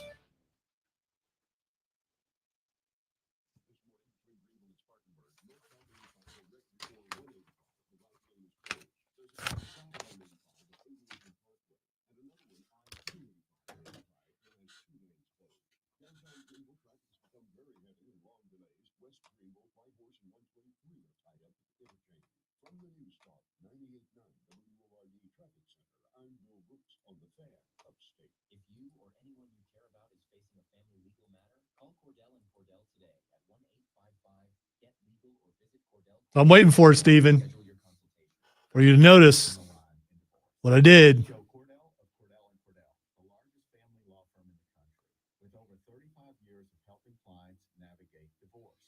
Being big doesn't mean less personal or less local. Our attorneys live and work in your community, and as neighbors, they understand the challenges your families face. Divorce touches all areas of your life: your home, savings, retirement, and of course, kids. So when you find yourself facing divorce and need a partner you can count on, visit CordellCordell.com to schedule your consultation. If you or anyone you care about is facing divorce, contact Cordell and Cordell today. With over 100,000 clients served, we understand the challenges you're facing on a personal level. Call Cordell and Cordell today at 1-855-GET-LEGAL. That's 1-855-GET-LEGAL. 5580 Greenville. All right, let's see if I left my feed on wrestling long enough to where I just get a bunch of wrestling stuff. Because I accidentally left it on K-Pop Demon Hunter, which I haven't watched yet. And so I had nothing but that stuff. I've heard nothing but good about that movie. Same here. But I really don't know what it's about. And other than it has singing in it, and I don't want to be spoiled. So. Holidays are on the way and bringing friends and family with them. Joey Hudson here for American-made windows. Now is the time. Windows, when I'm doing windows. Nothing improves the look of your home like new windows. American-made windows are energy efficient, affordable, and they do expert work. There we go. It worked. Now we got wrestling. 8853. That's 864-499-8853. And remember, the best windows are American-made. Furman hits the road again this week in the Southern Conference, heading to Western Carolina for what's called the Battle for Purple Supremacy. Hi, everybody. Dan Scott here, inviting you to join David Cobb, Tom Van Hoy, and me as we bring you all the action of the Paladins and the Catamounts, beginning with the Pepsi countdown to kickoff at 1 p.m. Kick is 2:30 in the mountains of Western North Carolina. It's Furman, it's Western Carolina, and all the action can be heard on the Fan Up stage.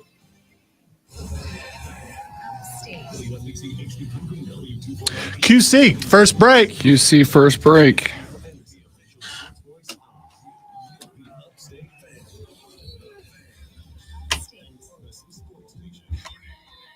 Check this out. You're on official Rob Brown lockdown. Represents being real. Yeah. Manufactured locally for the Carolinas. This is the Rob Brown Show. Raw only.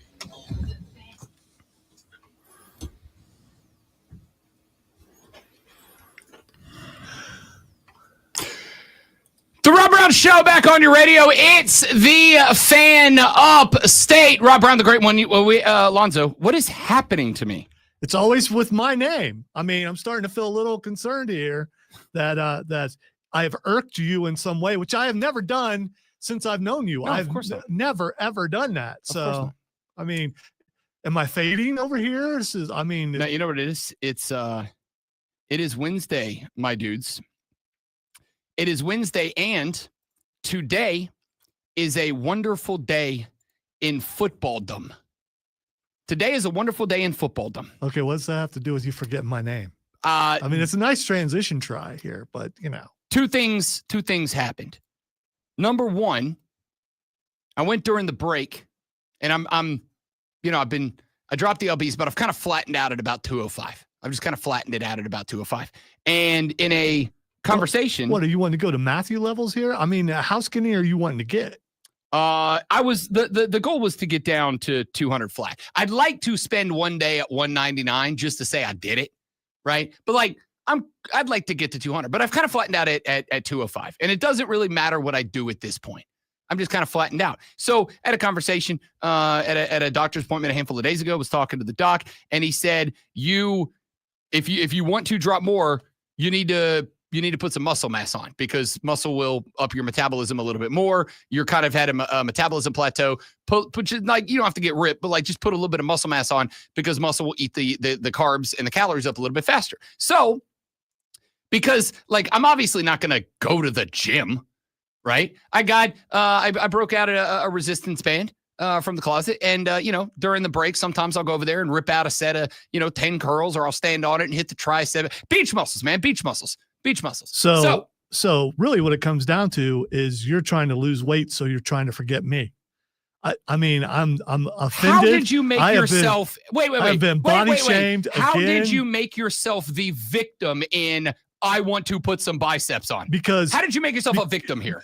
Think about it. We were talking about how you forgot my name, and you immediately started talking about losing weight. Well, what I was going I mean, what would you think if you were me? What I was going to say there is that during that break, I decided to go over there and do my best impression of Cam Scattaboo and just throw myself headfirst into it until I couldn't feel the extremities anymore. So I knocked out like 20 try raises on both sides. And then as I walked back and sat back down to get excited about this segment, I realized, ow, that hurts, and I'm out of shape, and this is terrible.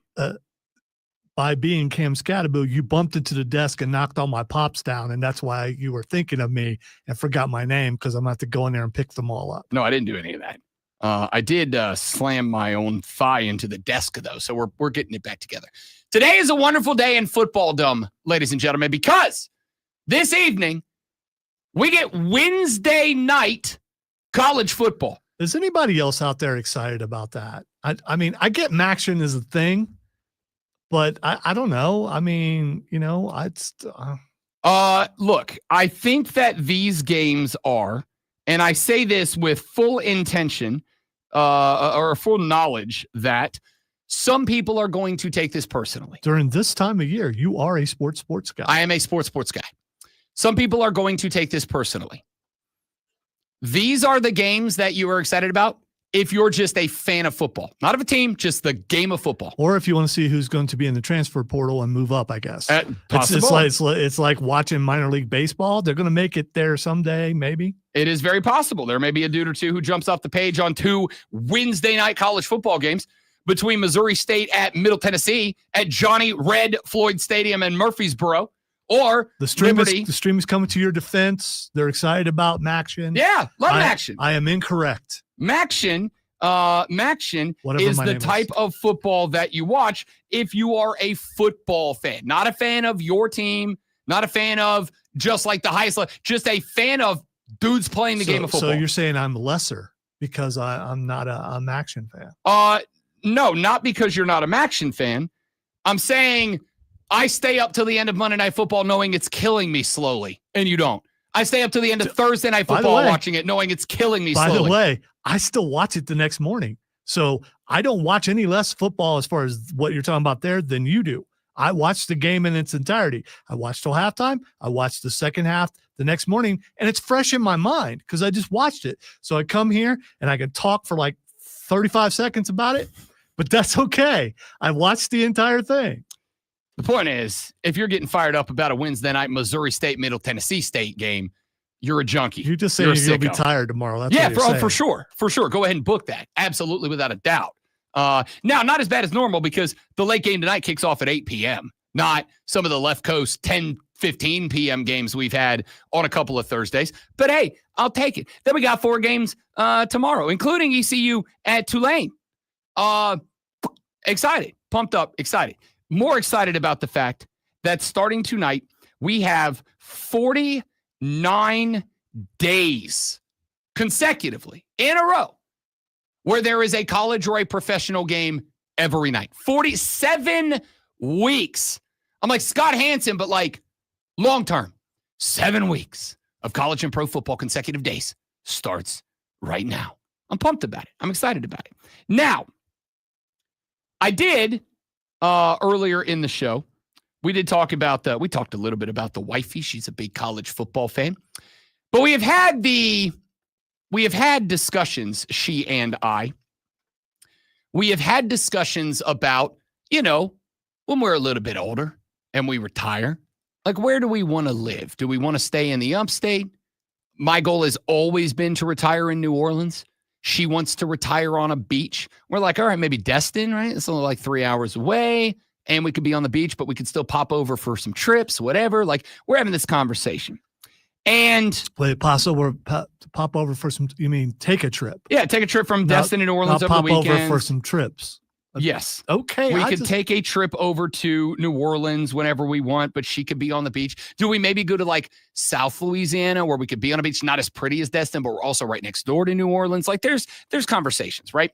And one of the conversations that we have had in years gone by is I have told her, aside from the lifelong goal of to either retire in New Orleans or retire somewhere but be rich enough that we just have a house in New Orleans that we can go to whenever we'd like to. I would like that house to be somewhere near Canal Street, which is obviously the very famous street in uptown New Orleans, for two reasons. Number one, that's old New Orleans. Like, that's where the spirit of New Orleans lives. And number two, it's a straight streetcar ride to the New Orleans Super Bowl where I will have Saints season tickets at some point. Even if the team is going to suck forever and always. Hey, I can't. What do you want me to tell you? I'm life loyal.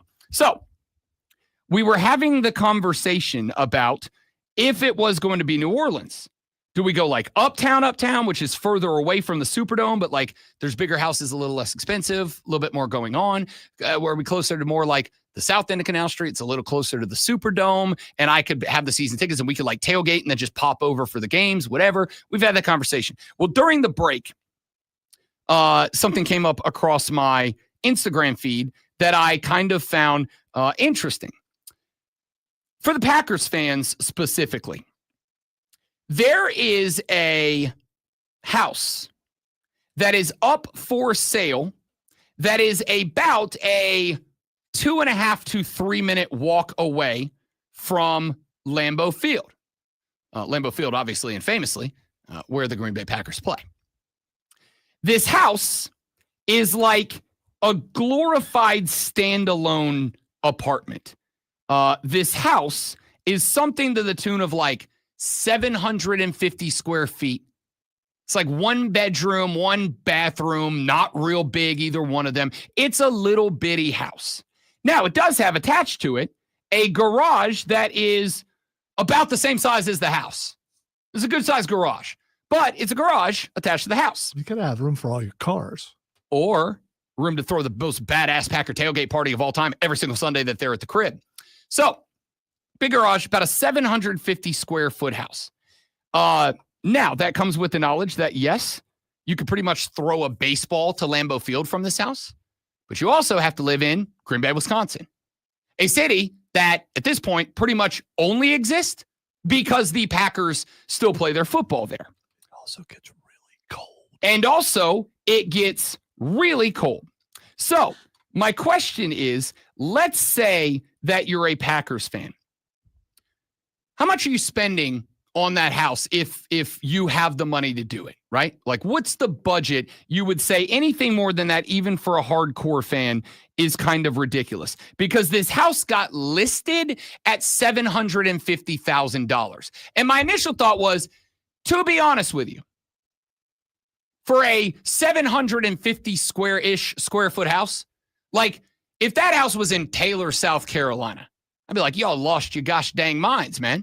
Like you've lost your friggin' minds. But if you're a Green Bay Packer fan and this thing is easy walking distance, like comfortable walking distance to Lambeau, you can see Lambeau, you can throw a baseball and hit it. 750 kind of feels like solid if you're a season ticket holder and you're going to every game. Maybe you already live there, or you want a house that you can own and fly up to Green Bay, Wisconsin and spend some time in and then go to the Packers games, whatever, feels like that's a big deal. Then I started looking through when this house popped up in a news story on my Instagram feed during the break. Then I started looking through some of the comments that were made. And there were a couple of people in there that were talking about that they're from Green Bay, they live in Green Bay, they know this house, whatever. And they said it's going to go on the market at $750,000. But they genuinely believe that this house will ultimately get 1 million offers and that it will sell for well clear of $1 million plus, like probably close to $1.25 million when it finally hits whatever the highest offer for the home is. Even if you had it, you coming off $1.25 million a year to own a 750-ish square foot home because it is next to the stadium that your football team plays 8 or 9 games out a year? If you can afford that, yes. I mean, think about it. If you have the money to buy that house, you probably got a lot of money. Am I a bad fan? Because, like, I want to move back to New Orleans in my retirement, but it is because I love the city of New Orleans. It's got the best food in the world. It's got the best, in my opinion, it's got the best music scene in the world. It's got a little bit of everything. It's got the best art. It's just the best place in the world to me. And also, by the way, it's very nice that the football team I grew up loving plays there. But I got to tell you, if you said you can have a house for $750K that is more towards the Irish Channel, 15, 20-minute journey to get to the Superdome for $750, or you can have the same price, like a 750 square foot home right next to the Dome in the middle of Tailgate Central. I got to tell you, I want the bigger house down the street and I'll friggin' walk. Like, that just, I don't know, maybe, am I just a bad fan that I'm at that spot? Now, here's what I do despise. Keegan said somebody's just going to buy it and then rent it out as an Airbnb, which is absolutely going to happen. No Packers fan is going to own that. It's going to get bought up by an investment real estate company who's going to turn it into an Airbnb. It would be a sound investment, though. I mean, it would, but also it's just one of those things where principle over profit. Like, a Packer fan should own that home. A Packers fan who goes to every game and is a diehard should own that house and have the usage of it. Yeah, that's how business works, of course. I know, but sometimes I hate that. Have I made that clear before? Sometimes I hate that. All right, anyway, yeah, I just saw that. I'm like, maybe you did. I forgot, like you forgot my name. I did some triceps extensions. What do you want? I just can't talk myself into $1.25 million for 750 square feet just because I can walk to the stadium. If I had the money, absolutely, I would do that. If I've lived near Arrowhead Stadium, yeah, I would do that. What if it was I wouldn't do that in Columbus next to the. All right, let's say theoretically, say you're retired. It's 750 square feet. You will not get a Brookhaven in this house, right? What percentage of your retirement fund would that be, and you'd be good with it? You said that the garage is as big as the house. Why would I not get fair enough. You can turn the garage into your Brookhaven if you want. What percentage? I'll just go into the house to go to sleep. What percentage of money put away for retirement by you and your blushing bride would you say is max percent of my retirement account I would spend on that house? 10%, 25, 40? Like, what percentage of your retirement fund? First of all, I think it's funny that you think I have a retirement fund when you know where I've worked my life. What percentage of your wife's retirement fund? And I can make that joke because me too. What percentage of your wife's retirement fund are you saying you're spending on that house and thinking it's the right call? I'm thinking like maybe 10%. Depending on what team it is, because she's such a sports fan. Also, she'd go for it. Fair enough. I know I'm in an unusual circumstance, and I'm not trying to be that opposite of what but I am in that unusual circumstance. There is a percent. Listen, you're not going 80% of your saved retirement money for that house, right? We know that. So the question is like, no, where's because the bar? that would be only if you were going to rent it out, because then you know that it probably would pay off. But how soon would it pay off if you did what Keegan said and made it a better? I mean, that's the other thing is like you're looking at let's say theoretically, let's say you can get $1,000 a night. It's going to take a lot of $1,000 a night to get to 1.25 million. And here's the other part. Nobody's going to Green Bay in July. And you're also, right? You're going to have to maintain that place and clean it up every time someone comes in and has a rager or whatever. I don't think this is an investment opportunity unless you have the ability to own it for like 50 years. And not just own it for 50 years, but like rent it out the whole time and then one day flip it down the line. If you are willing to wrap up 1.25 milli because it's an investment you're going to hang on to for 25 years, then yeah, that's not an issue to you. I'm talking about as a super fan and you got to dip into the retirement fund. Are you good with 5, 10, 15, 25, 30% of your retirement to have a house that's close to your favorite football team? Because the answer to me is I don't think I could or would. And I love my football team, but I don't think I could do that. I think I'd rather have a 1,700 square foot actual house, not a glorified apartment.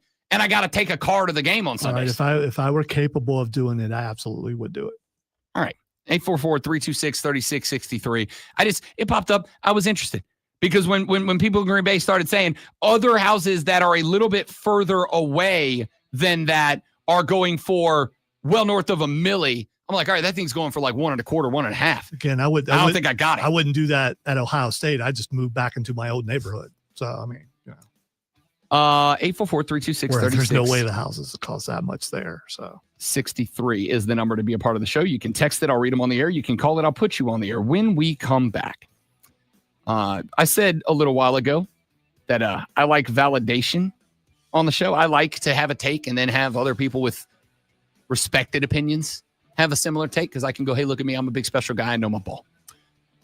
I had a take in the preseason about college football, which I think at this point has been proven very much true.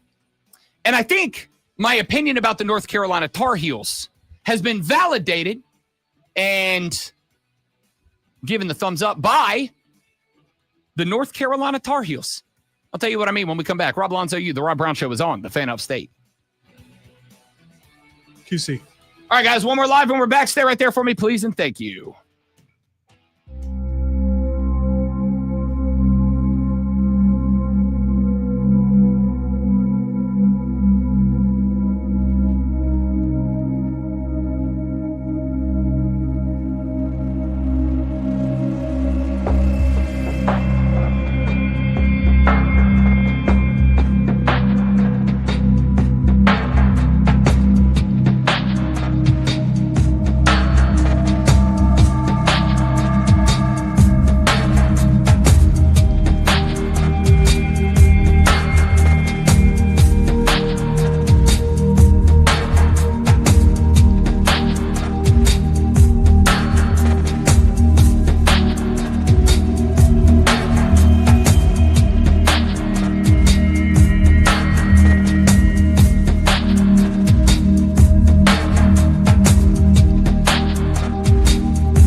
Whatever Wednesday rolls on, whatever you want to get to here on the Rob Brown Show, text it to 844-326-3663 or give us a buzz and we'll put you on the air.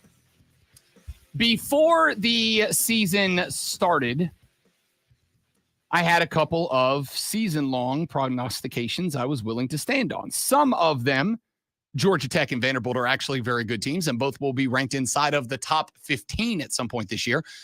Vandy is on the borderline of it. Georgia Tech has gotten there. Some of them, Mike Elko will have this Texas A&M team ready to compete for a national championship.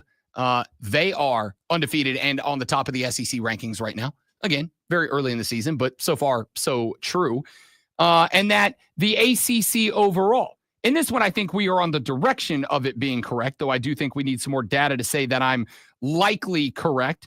The ACC is going to be a better conference than anyone else gives it credit for. So far, doing pretty well. There were a couple that I got wrong. One of them was, I think, Penn State. I think this is the year that the Nittany Lions show we can win the big games now. Not only have they not won the one big game they played, they turned around and they lost one small game. By the way, found this yesterday.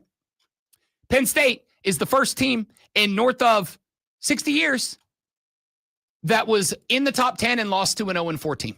That just does not happen. So I got that one wrong. One of the other preseason. Took me a second to find it. I'm still not used to my board yet.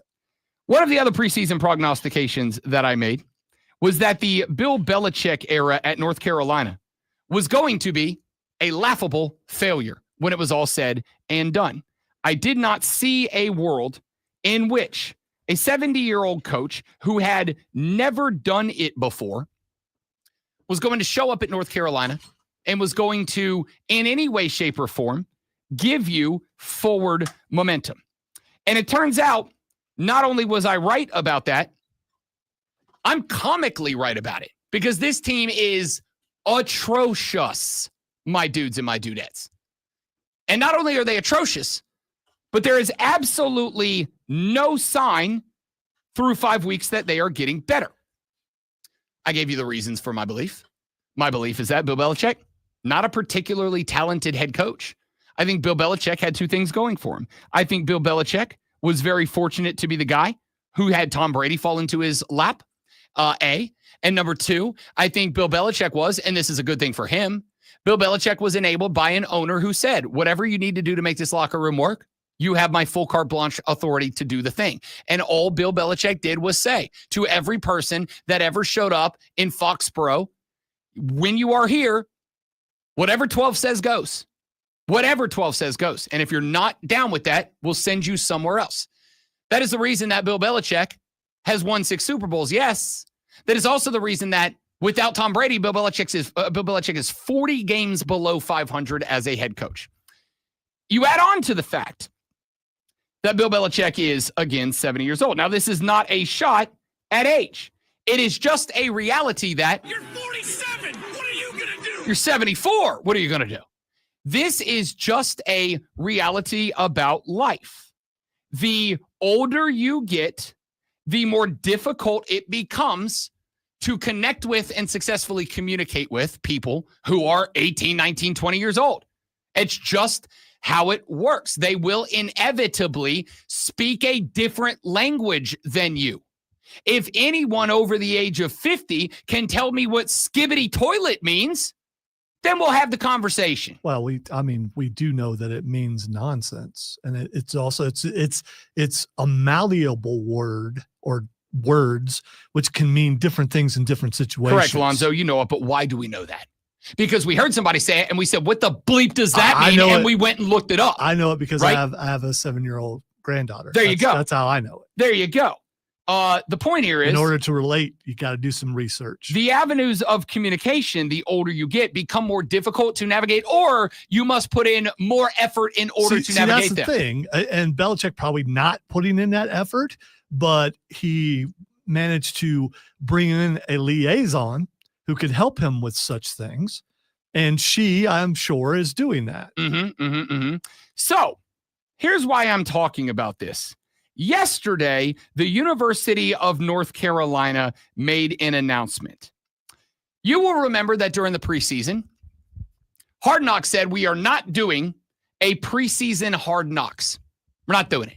And so the folks who make Hard Knocks then said, well, if we're not going to do an NFL Hard Knocks, we will do a college football Hard Knocks. And in order to bridge the gap between the NFL world that Hard Knocks has been focused on for the past, 20-something years, we will do an NFL coach, Bill Belichick, going into the college world. Let's see where those two worlds meet up.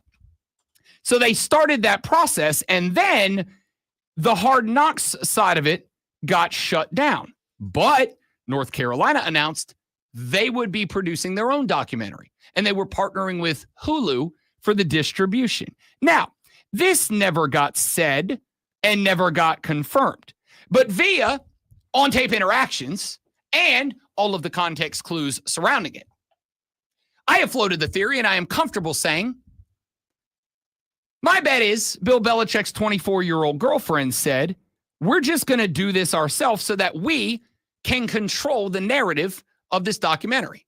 Now, I don't even really have an issue with that, to be honest with you, because if you're going to have a documentary done about your team, especially in a world like college football, where your image could make the difference of whether the next five-star quarterback comes to play for you or not, controlling your image is a huge deal. You may not give the most honest documentary in the world, but that's kind of the best part about filming your own documentary, right? It's kind of like when a authority figure of some type is caught on camera doing something wrong, and then they go, we're going to investigate us. And then they come out and they go, after thorough investigation of us, we found that us did nothing wrong. Or like The Last Dance, where Michael Jordan has say on exactly. Everything. Yeah. The Last Dance was wildly entertaining, but not for a second do I think that the majority of things said in it are actually true. There may be traces of the truth, but when Mike got to sign off on what got said and did not get said, I don't really believe the stories that are told from Mike's perspective. But we got that one meme from his security guard that we got the security, and we got the one of him looking at the laptop saying, and I took that personally. Like, yeah, great for memeing, not necessarily great of telling the truth of what actually happened back during the 90s Bulls and the three-peats.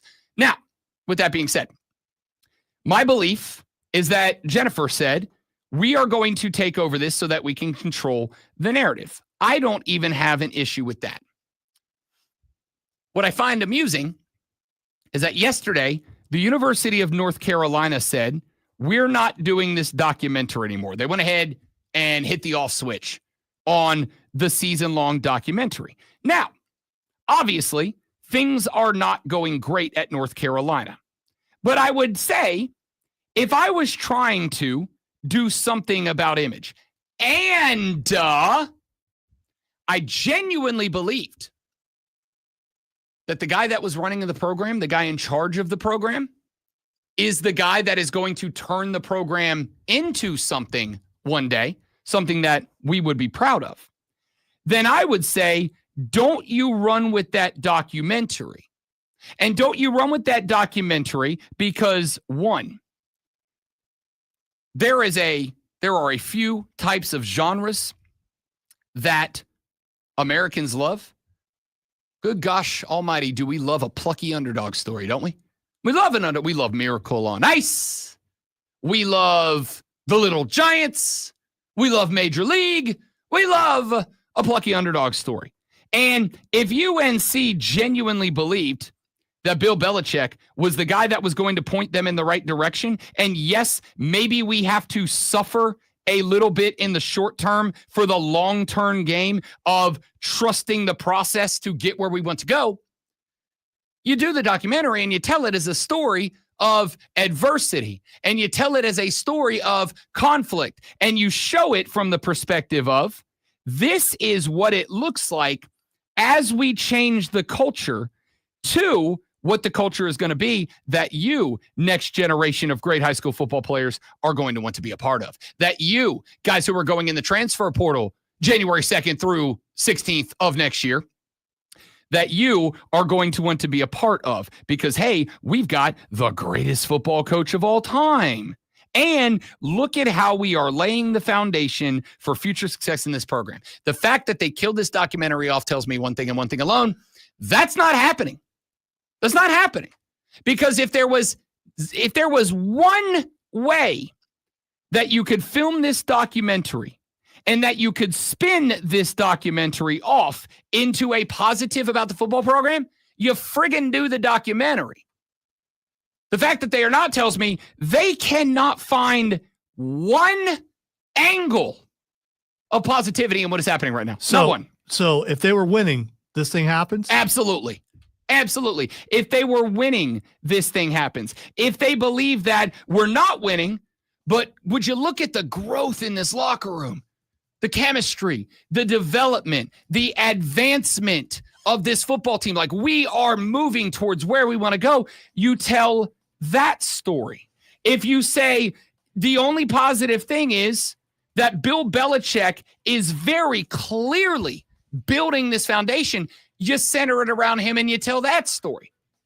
But the fact that two things broke yesterday. Number one, they're canceling the documentary. And at the same time, TV and radio stations out of Raleigh and Chapel Hill were reporting that UNC had to tell their football team, hey, guys, don't sell your tickets to games. That's against the rules, and you could be suspended and have your eligibility taken away. That's known.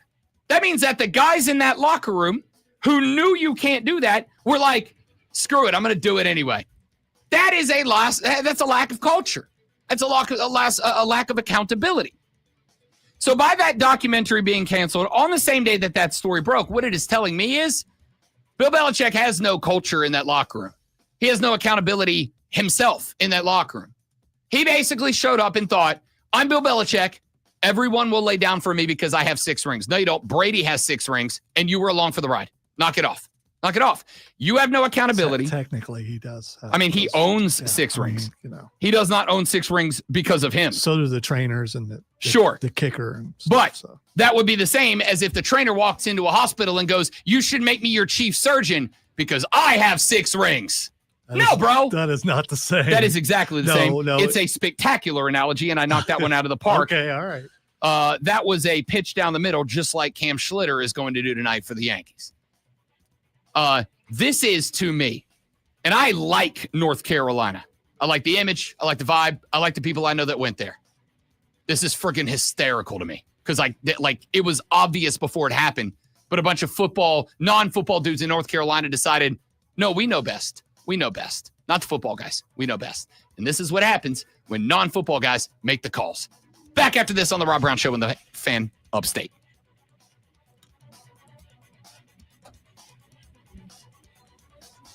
Wait, no, those can't count, James, because he didn't have Tom Brady, so those don't count. By the way, I looked that up, Stephen, and that would be an apt description of the show for sure. Chugi.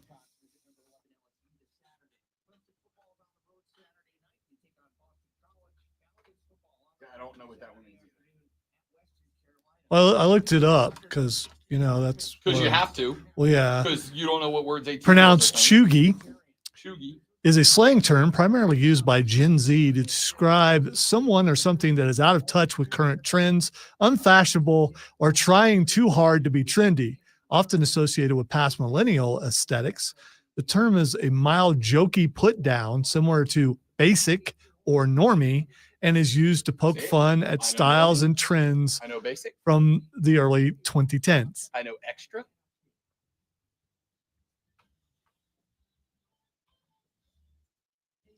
Everybody in this building is Chugi.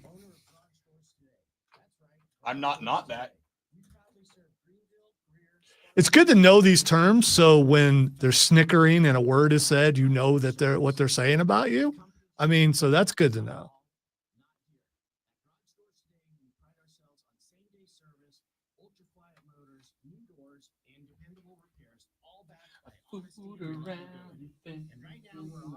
Really? Where'd that come from? I don't know. I genuinely don't know.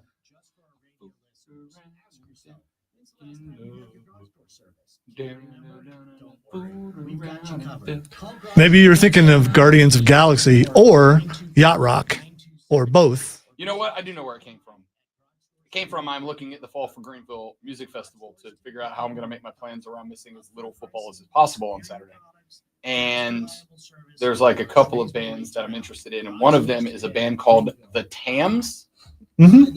The Tams. I've heard of the Tams before. Apparently, have been performing for like 40 years now. Apparently, at one point they were banned in the UK because their music was defined as shag. And shag music was banned. But they have some other bands and groups I'm interested in, including a band called Evolution, not Evolution, Evolution with an S. That is a Styx and Journey tribute band. You get 2 tribute bands in one. Wow. Yep. Do they split it up in sets, or do they like, alternate?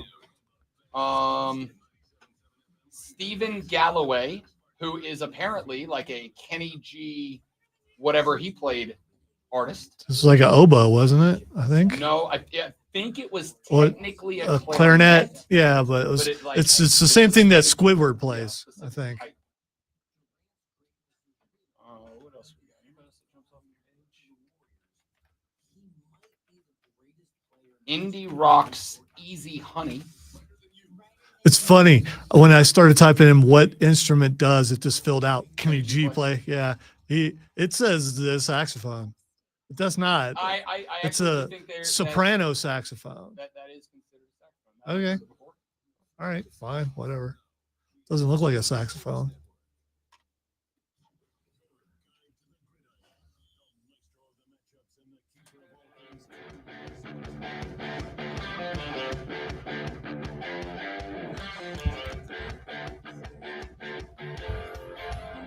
The Rob Brown Show, final segment. You want in? Now's the time to get in on a whatever Wednesday. You tell us what it is that you want to talk about on the way out the door. 844-326-3663. Shoot us a text. We will read them on the air, or call that number and we will get to it, get you on the air as well. This isn't necessarily a story that I think many, most, some, all, none. I don't really know what the reaction to it is going to be. I know it is very interesting to me.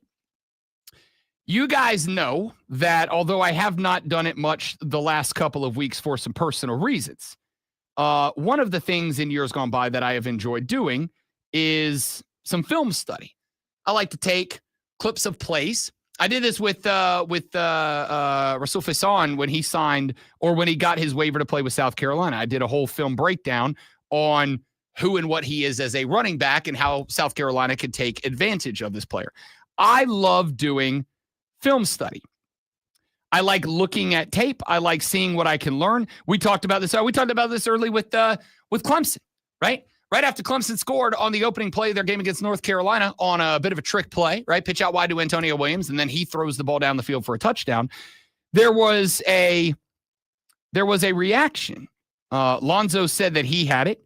We had somebody on the text line agree with Lonzo earlier in the show that it sent a message that the team was desperate. They were doing desperate things. Now, I think that's probably true if you're like down 14 in the fourth quarter, whatever. I was fine with it. And the reason why was film study. Because one of the things that jumped off the page to me about North Carolina when I was watching their game last week, which is one of the reasons I said a key to the game for me, was Cade Klubnik needs to take advantage of overly aggressive defensive backs, specifically cornerbacks. The North Carolina cornerbacks, when they recognize run, or they even think that they recognized run, they get downhill, and they get downhill fast. Like, they attack the run to the point that I would describe it as they are over-aggressive in attacking the run. Now, I love a DB who's willing to attack the run, stick his head in there on a full-speed running back and try to make a tackle, or at least slow him up till the cavalry arrives. But you still have to make sure that they are not utilizing your over-aggressiveness on the run to bait you into, I don't know, a sprint out, pitch out to a wide receiver who then throws the ball over your head. Clemson did it. They scored a touchdown. It looked great. It looked great because they took advantage of something that North Carolina does incorrectly. And I thought that's a positive. So we started talking about the fact that that was something, and Dabo Swinney even said it at the, I don't remember if it was the halftime break of the postgamer, but at one point he said, we saw on tape that North Carolina's cornerbacks are super aggressive against the run, and we wanted to try to take advantage of that early. You also had to know in that game that with Max Johnson and his bionic leg starting in that game, you didn't really have an agile run game. Like North Carolina can't run the ball. So if you go out there and you score a couple of times early and you put them in a hole, you know that their quarterback is, with all the respect in the world for Max Johnson, because I got to tell you, if what happened to him happened to me, I'd have probably died. That man got 1,000 leg surgeries done, has a metal rod for a femur, should not even be able to walk. There was amputation on the table, and he played. Dude, that's scarred. It's brutal. So, yeah. It's brutal. And yet, my man is out there playing fearless in the face of a defensive front seven that has multiple NFL draft picks, or at least was supposed to. So, you knew that if you could put them in a hole and you force them into throwing the ball, you could attack a quarterback who has no mobility. Hey, the game tilts in your favor, right? It's good film study. I love film study. So, yesterday, Dan Orlovsky, who covers the NFL for ESPN, and I am going to say, and I mean this, I don't think that there is in sports media right now. I'm trying to rack my brain for anybody to even put in the conversation. I don't think that there is anybody in media right now, at least that I am aware of or that has come across my radar so far, that is quite as good as breaking game film down as Dan Orlovsky. I think Orlovsky is the best. And there's a lot of guys out there that are very, very good at it. But Dan Orlovsky, with the knowledge of a quarterback, even if he didn't have the talent for it, the knowledge of a quarterback, combined with the experience, I think Dan Orlovsky is as good, if not better, than everybody else on social media at breaking down film. Well, yesterday, Dan Orlovsky said that the NFL has now prohibited him from utilizing game film to do these film breakdowns that he does. Earlier this week, Dan Orlovsky, who made multiple film breakdown social media posts every week, stopped doing it.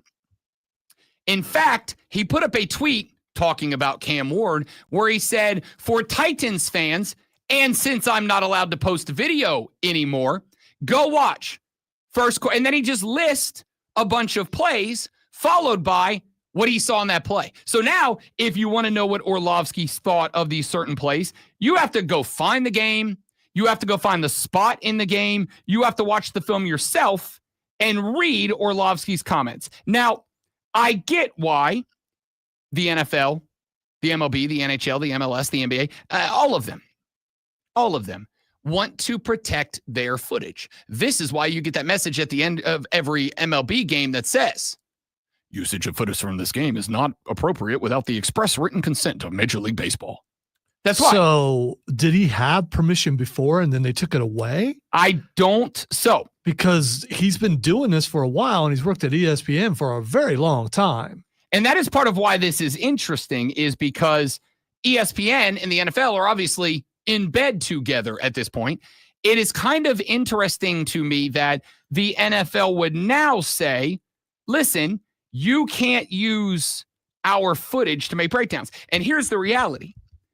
If a guy like Dan Orlovsky, can't use film, you know damn well I can't use any more film. And I have done it. I haven't done it a lot this year, but last year, especially in the back half of the season, when Bryce Young was cooking a little bit, I was pulling clips from where I could pull clips to do some game rundown, to show you what I'm seeing. Like, this is different from the first half to the second half. Here's the same play they ran in week 2. It didn't work. And here's where they ran it in week 10 and it did work. And here's why. And you drew this guy out of position and Bryce Young made this move and that moved the linebacker and blah, blah, blah. Like, that's fun to me, but I can't use it anymore. Now, Kane asked the question, does he not have a case for fair use? Now, if you get into the YouTube world, that line, that phrase is going to become very important, because you do have a right in the United States to utilize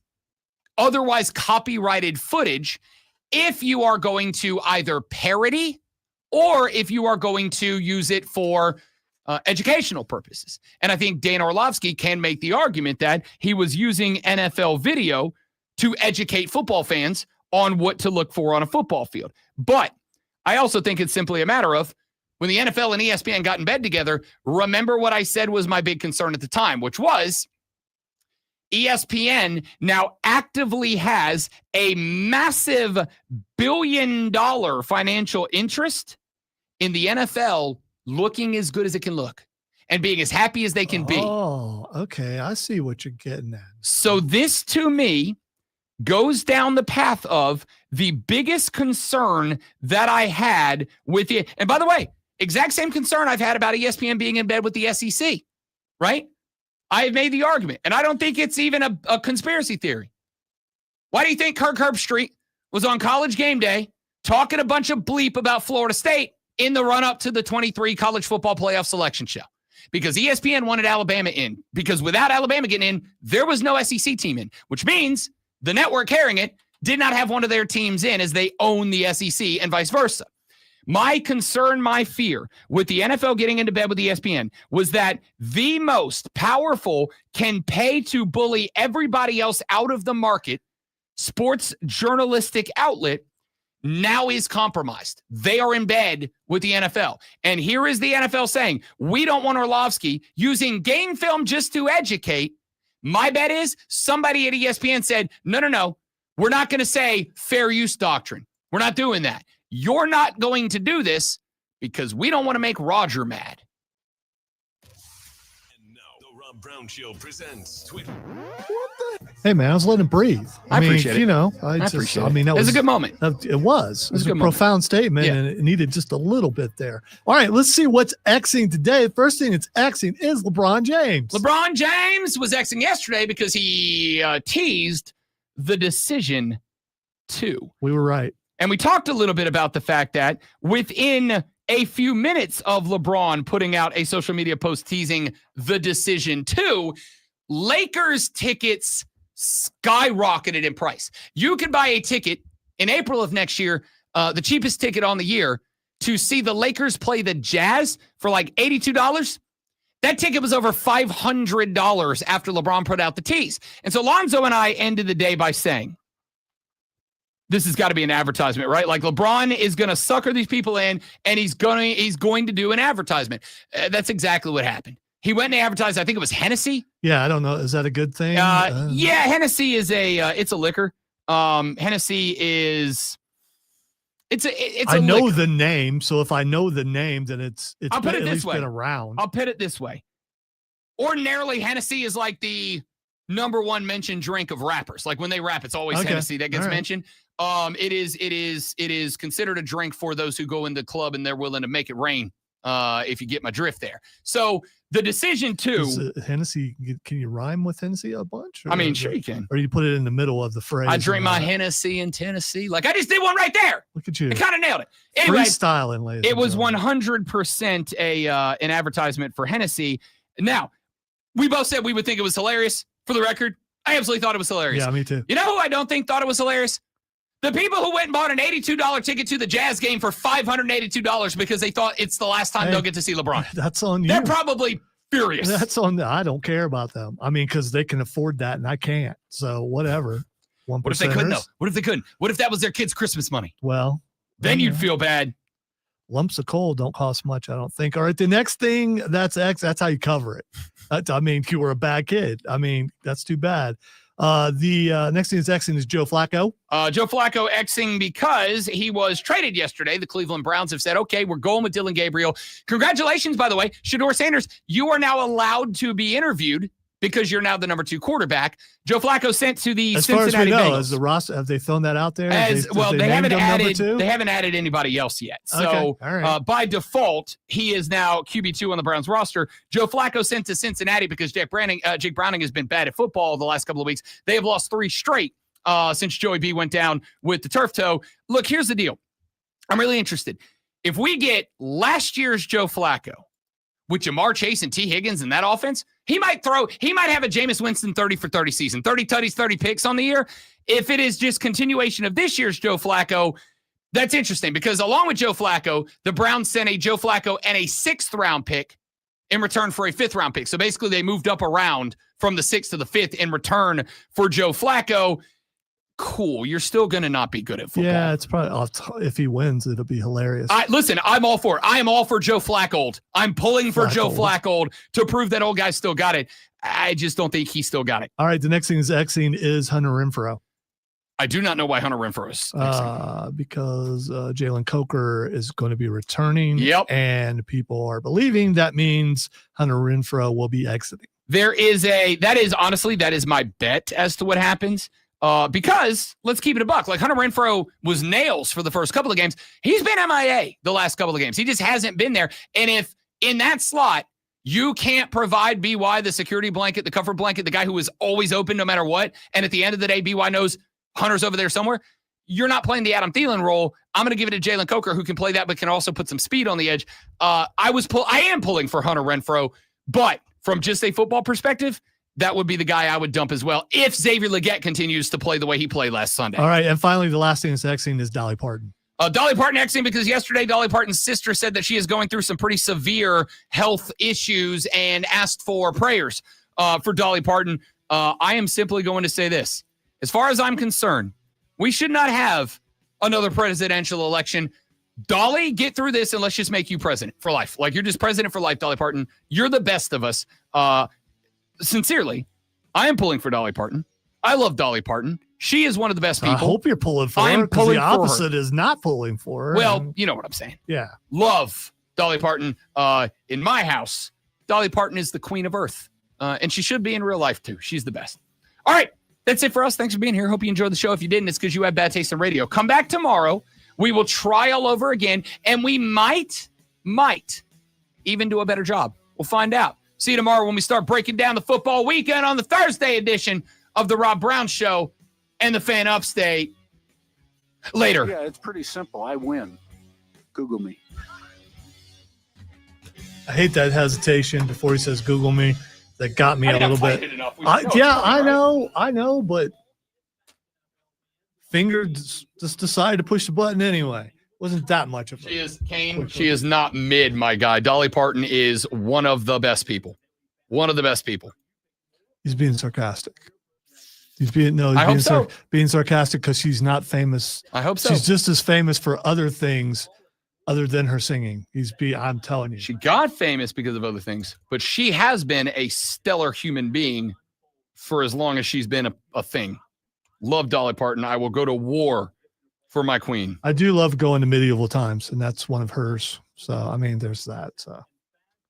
And no, it's pirate. No, it's the Pirates. That's the thing. The pirate one? This is a pirate one. Yeah. Kane, number one, I'm a big believer in getting the kids to learn and read, and the Imagination Library, I think, is one of the greatest things that any celebrity does. And the fact that she has put it together, runs it, and funds it out of her own pocket, I think is spectacular. A concept where when your kid is born, you enroll them, and as they age, Dolly Parton will just send them books to become smart kids who know how to read good. We need more of that. We got a lot of dummies out there today. And Dolly Parton, out of her own bank account, is fighting to do that. And she's got a lot of programs like that. I think she's a stellar human being. That's just one of many reasons that I think we should stop before it delves into things that I think we're on the stream now. I don't care. You want to delve into, and I'll just. I don't care. Okay. I love Dolly Parton. I'll go to war for my queen. Well, what would you do if you went to war? For my queen? Yes. Whatever it takes. Okay. All right. Whatever it takes. Dirty, underhanded. Whatever it takes. Okay. All right. That being said, Dolly Parton would never approve of me or anyone else going to war for her because she's better than that. She doesn't deserve to be in the Rock and Roll Hall of Fame. Listen. I will forever say that. Listen. Of all the acts that are in the Rock and Roll Hall of Fame, she's one of the ones that I will not say I have a problem with.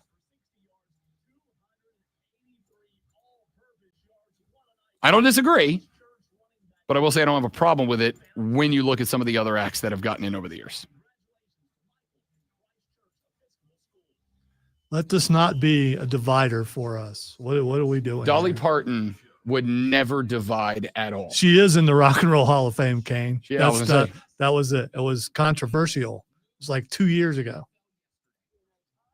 Of the controversial acts to go into the Rock and Roll Hall of Fame, if you're going to put the other controversial acts, you absolutely give Dolly Parton. Country Hall of Fame, the Ryman Hall of Fame, all those kind of things. I get it, but she's not rock and roll. So where do you draw the line? There is no clear definition of what rock and roll is. Right. We had this discussion every year when the nominees come out. Yes. We do. Mm-hmm. All right. So I didn't ask this on the show today. I was going to, but I did not. So I'd ask on the stream because I've been carrying it around 2 days. The wife and I were going to go over the New Year's Eve holiday.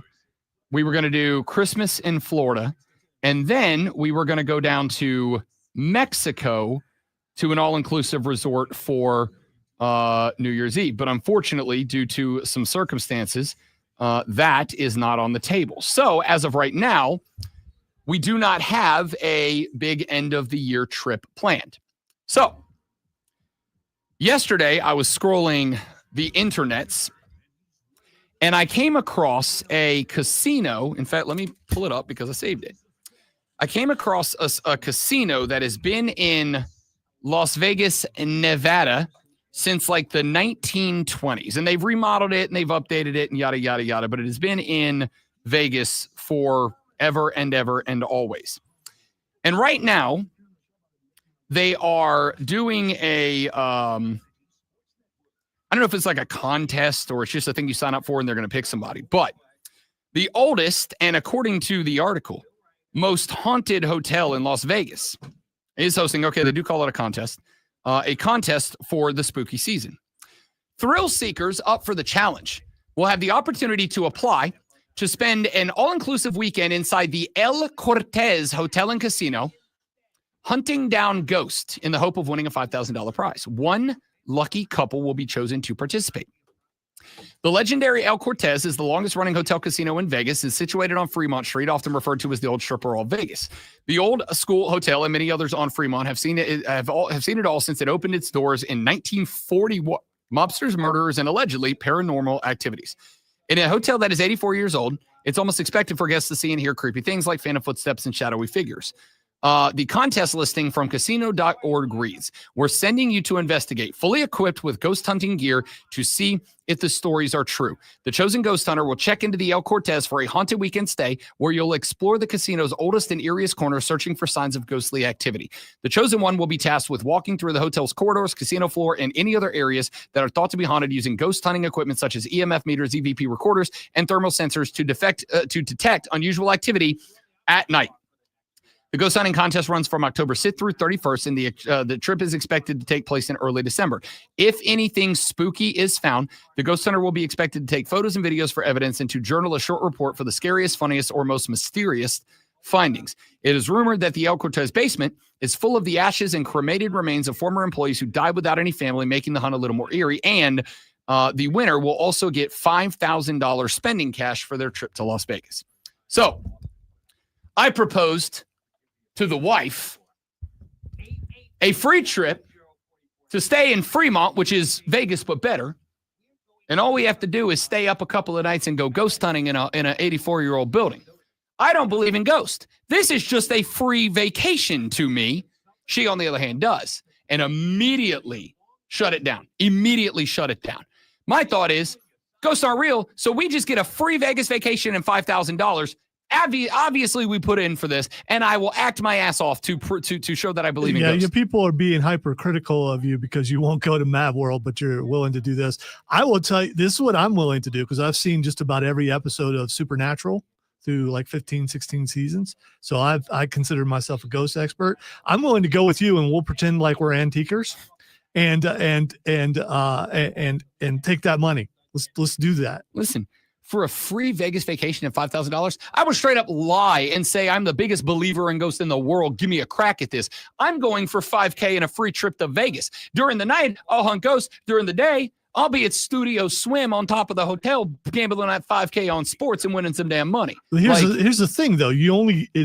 you have to win for it to be paid for, right? Yes. Well, they're only bringing one couple to go do it. Oh, okay. Yeah. It's not like just anybody can apply. I mean, you can apply, but they're only picking one couple to come do this thing as a publicity stunt.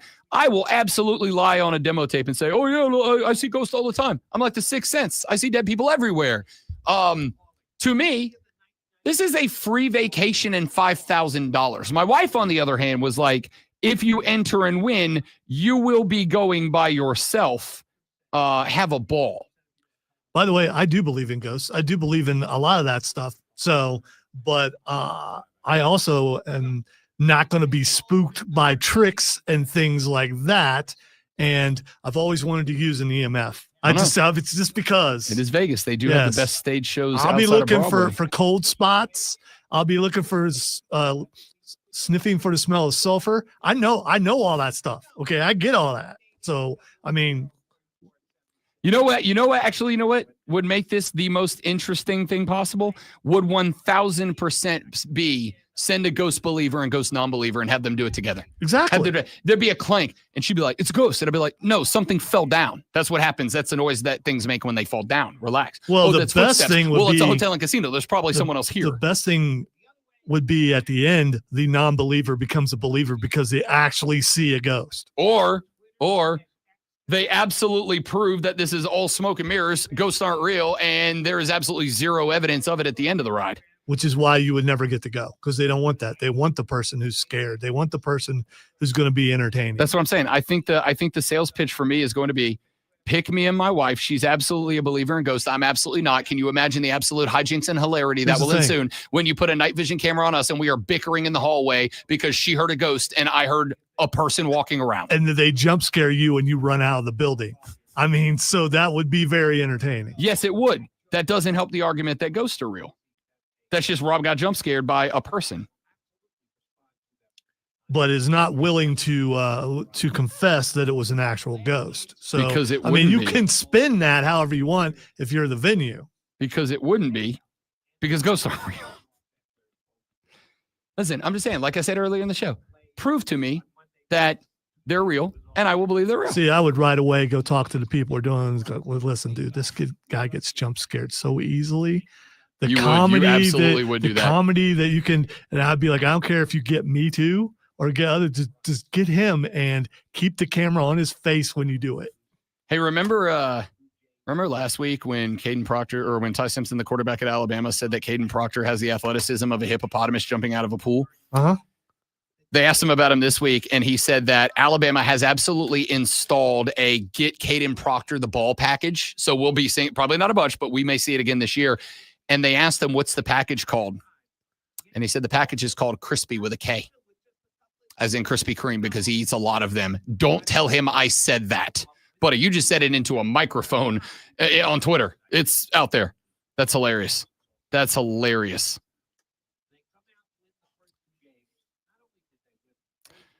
The end of an era, people. I lost my key fob. Okay. I've had the same key fob since I got here. I mean, since we moved to this building over 20 years ago. I was the only one who was able to do it. I win, but I wanted to continue winning the contest that I'm only the one that cares about. Do you think now at 5.5 years of one key fob, do you think I'm next? Or do you think there's somebody here that has absolutely kept theirs longer than that? Oh no, I know stories about people losing their keys. So you might actually I might be next. You might be number one right now. Yeah. I mean, well, number two, but you know. So last night, Seattle does, how teams have, like Milwaukee has the President's Race and Atlanta has the Home Depot race and all that. Like they have races of mascots at baseball games. Seattle, being in Seattle in the Great Northwest, they have the salmon race where they have like big salmon costumes and they're all different salmons. So they have like a king salmon and he's dressed up like a king and whatever. They're just big cartoon salmons. So last night they were doing the salmon race and Seattle Mariners outfielder Victor Robles was out there waiting and he saw the salmon start racing. So he just jumped in the race and raced the salmon. Full uniform, middle of the game. He just jumped in and raced the salmon, and he won the race. Freaking crossed the finish line, put his hands up, celebrated like he just won a race. And it's hilarious because all the salmon turned around and they were like, "What is happening here?" I love baseball when it's fun and dumb. It's the best. Those salmon people weren't trying to win a contest. They didn't win. No, I think it's just a thing they do with their mascots. But the fact that he stopped warming up for an inning to go run the entire outfield and win the salmon race and then went back to the outfield to warm up is spectacular. Baseball's the best. Steven, there was hockey last night, brother. Had 3 games last night. I watched first 2.5 periods of Colorado, LA, but then I fell asleep. I wanted to watch the Kings, but then I fell asleep. That being said, the Avalanche are still very, very good. We got 4 more games on tap tonight, and then the Canes and everybody else, the Predators, they all start up on Thursday. And yes, we will do probably, I would say, 2 to 3 hockey segments a week moving forward, depending on what's happening in the world of the football. Hey, let's enjoy 49 consecutive days of football starting tonight. Thanks for being here. Goodbye.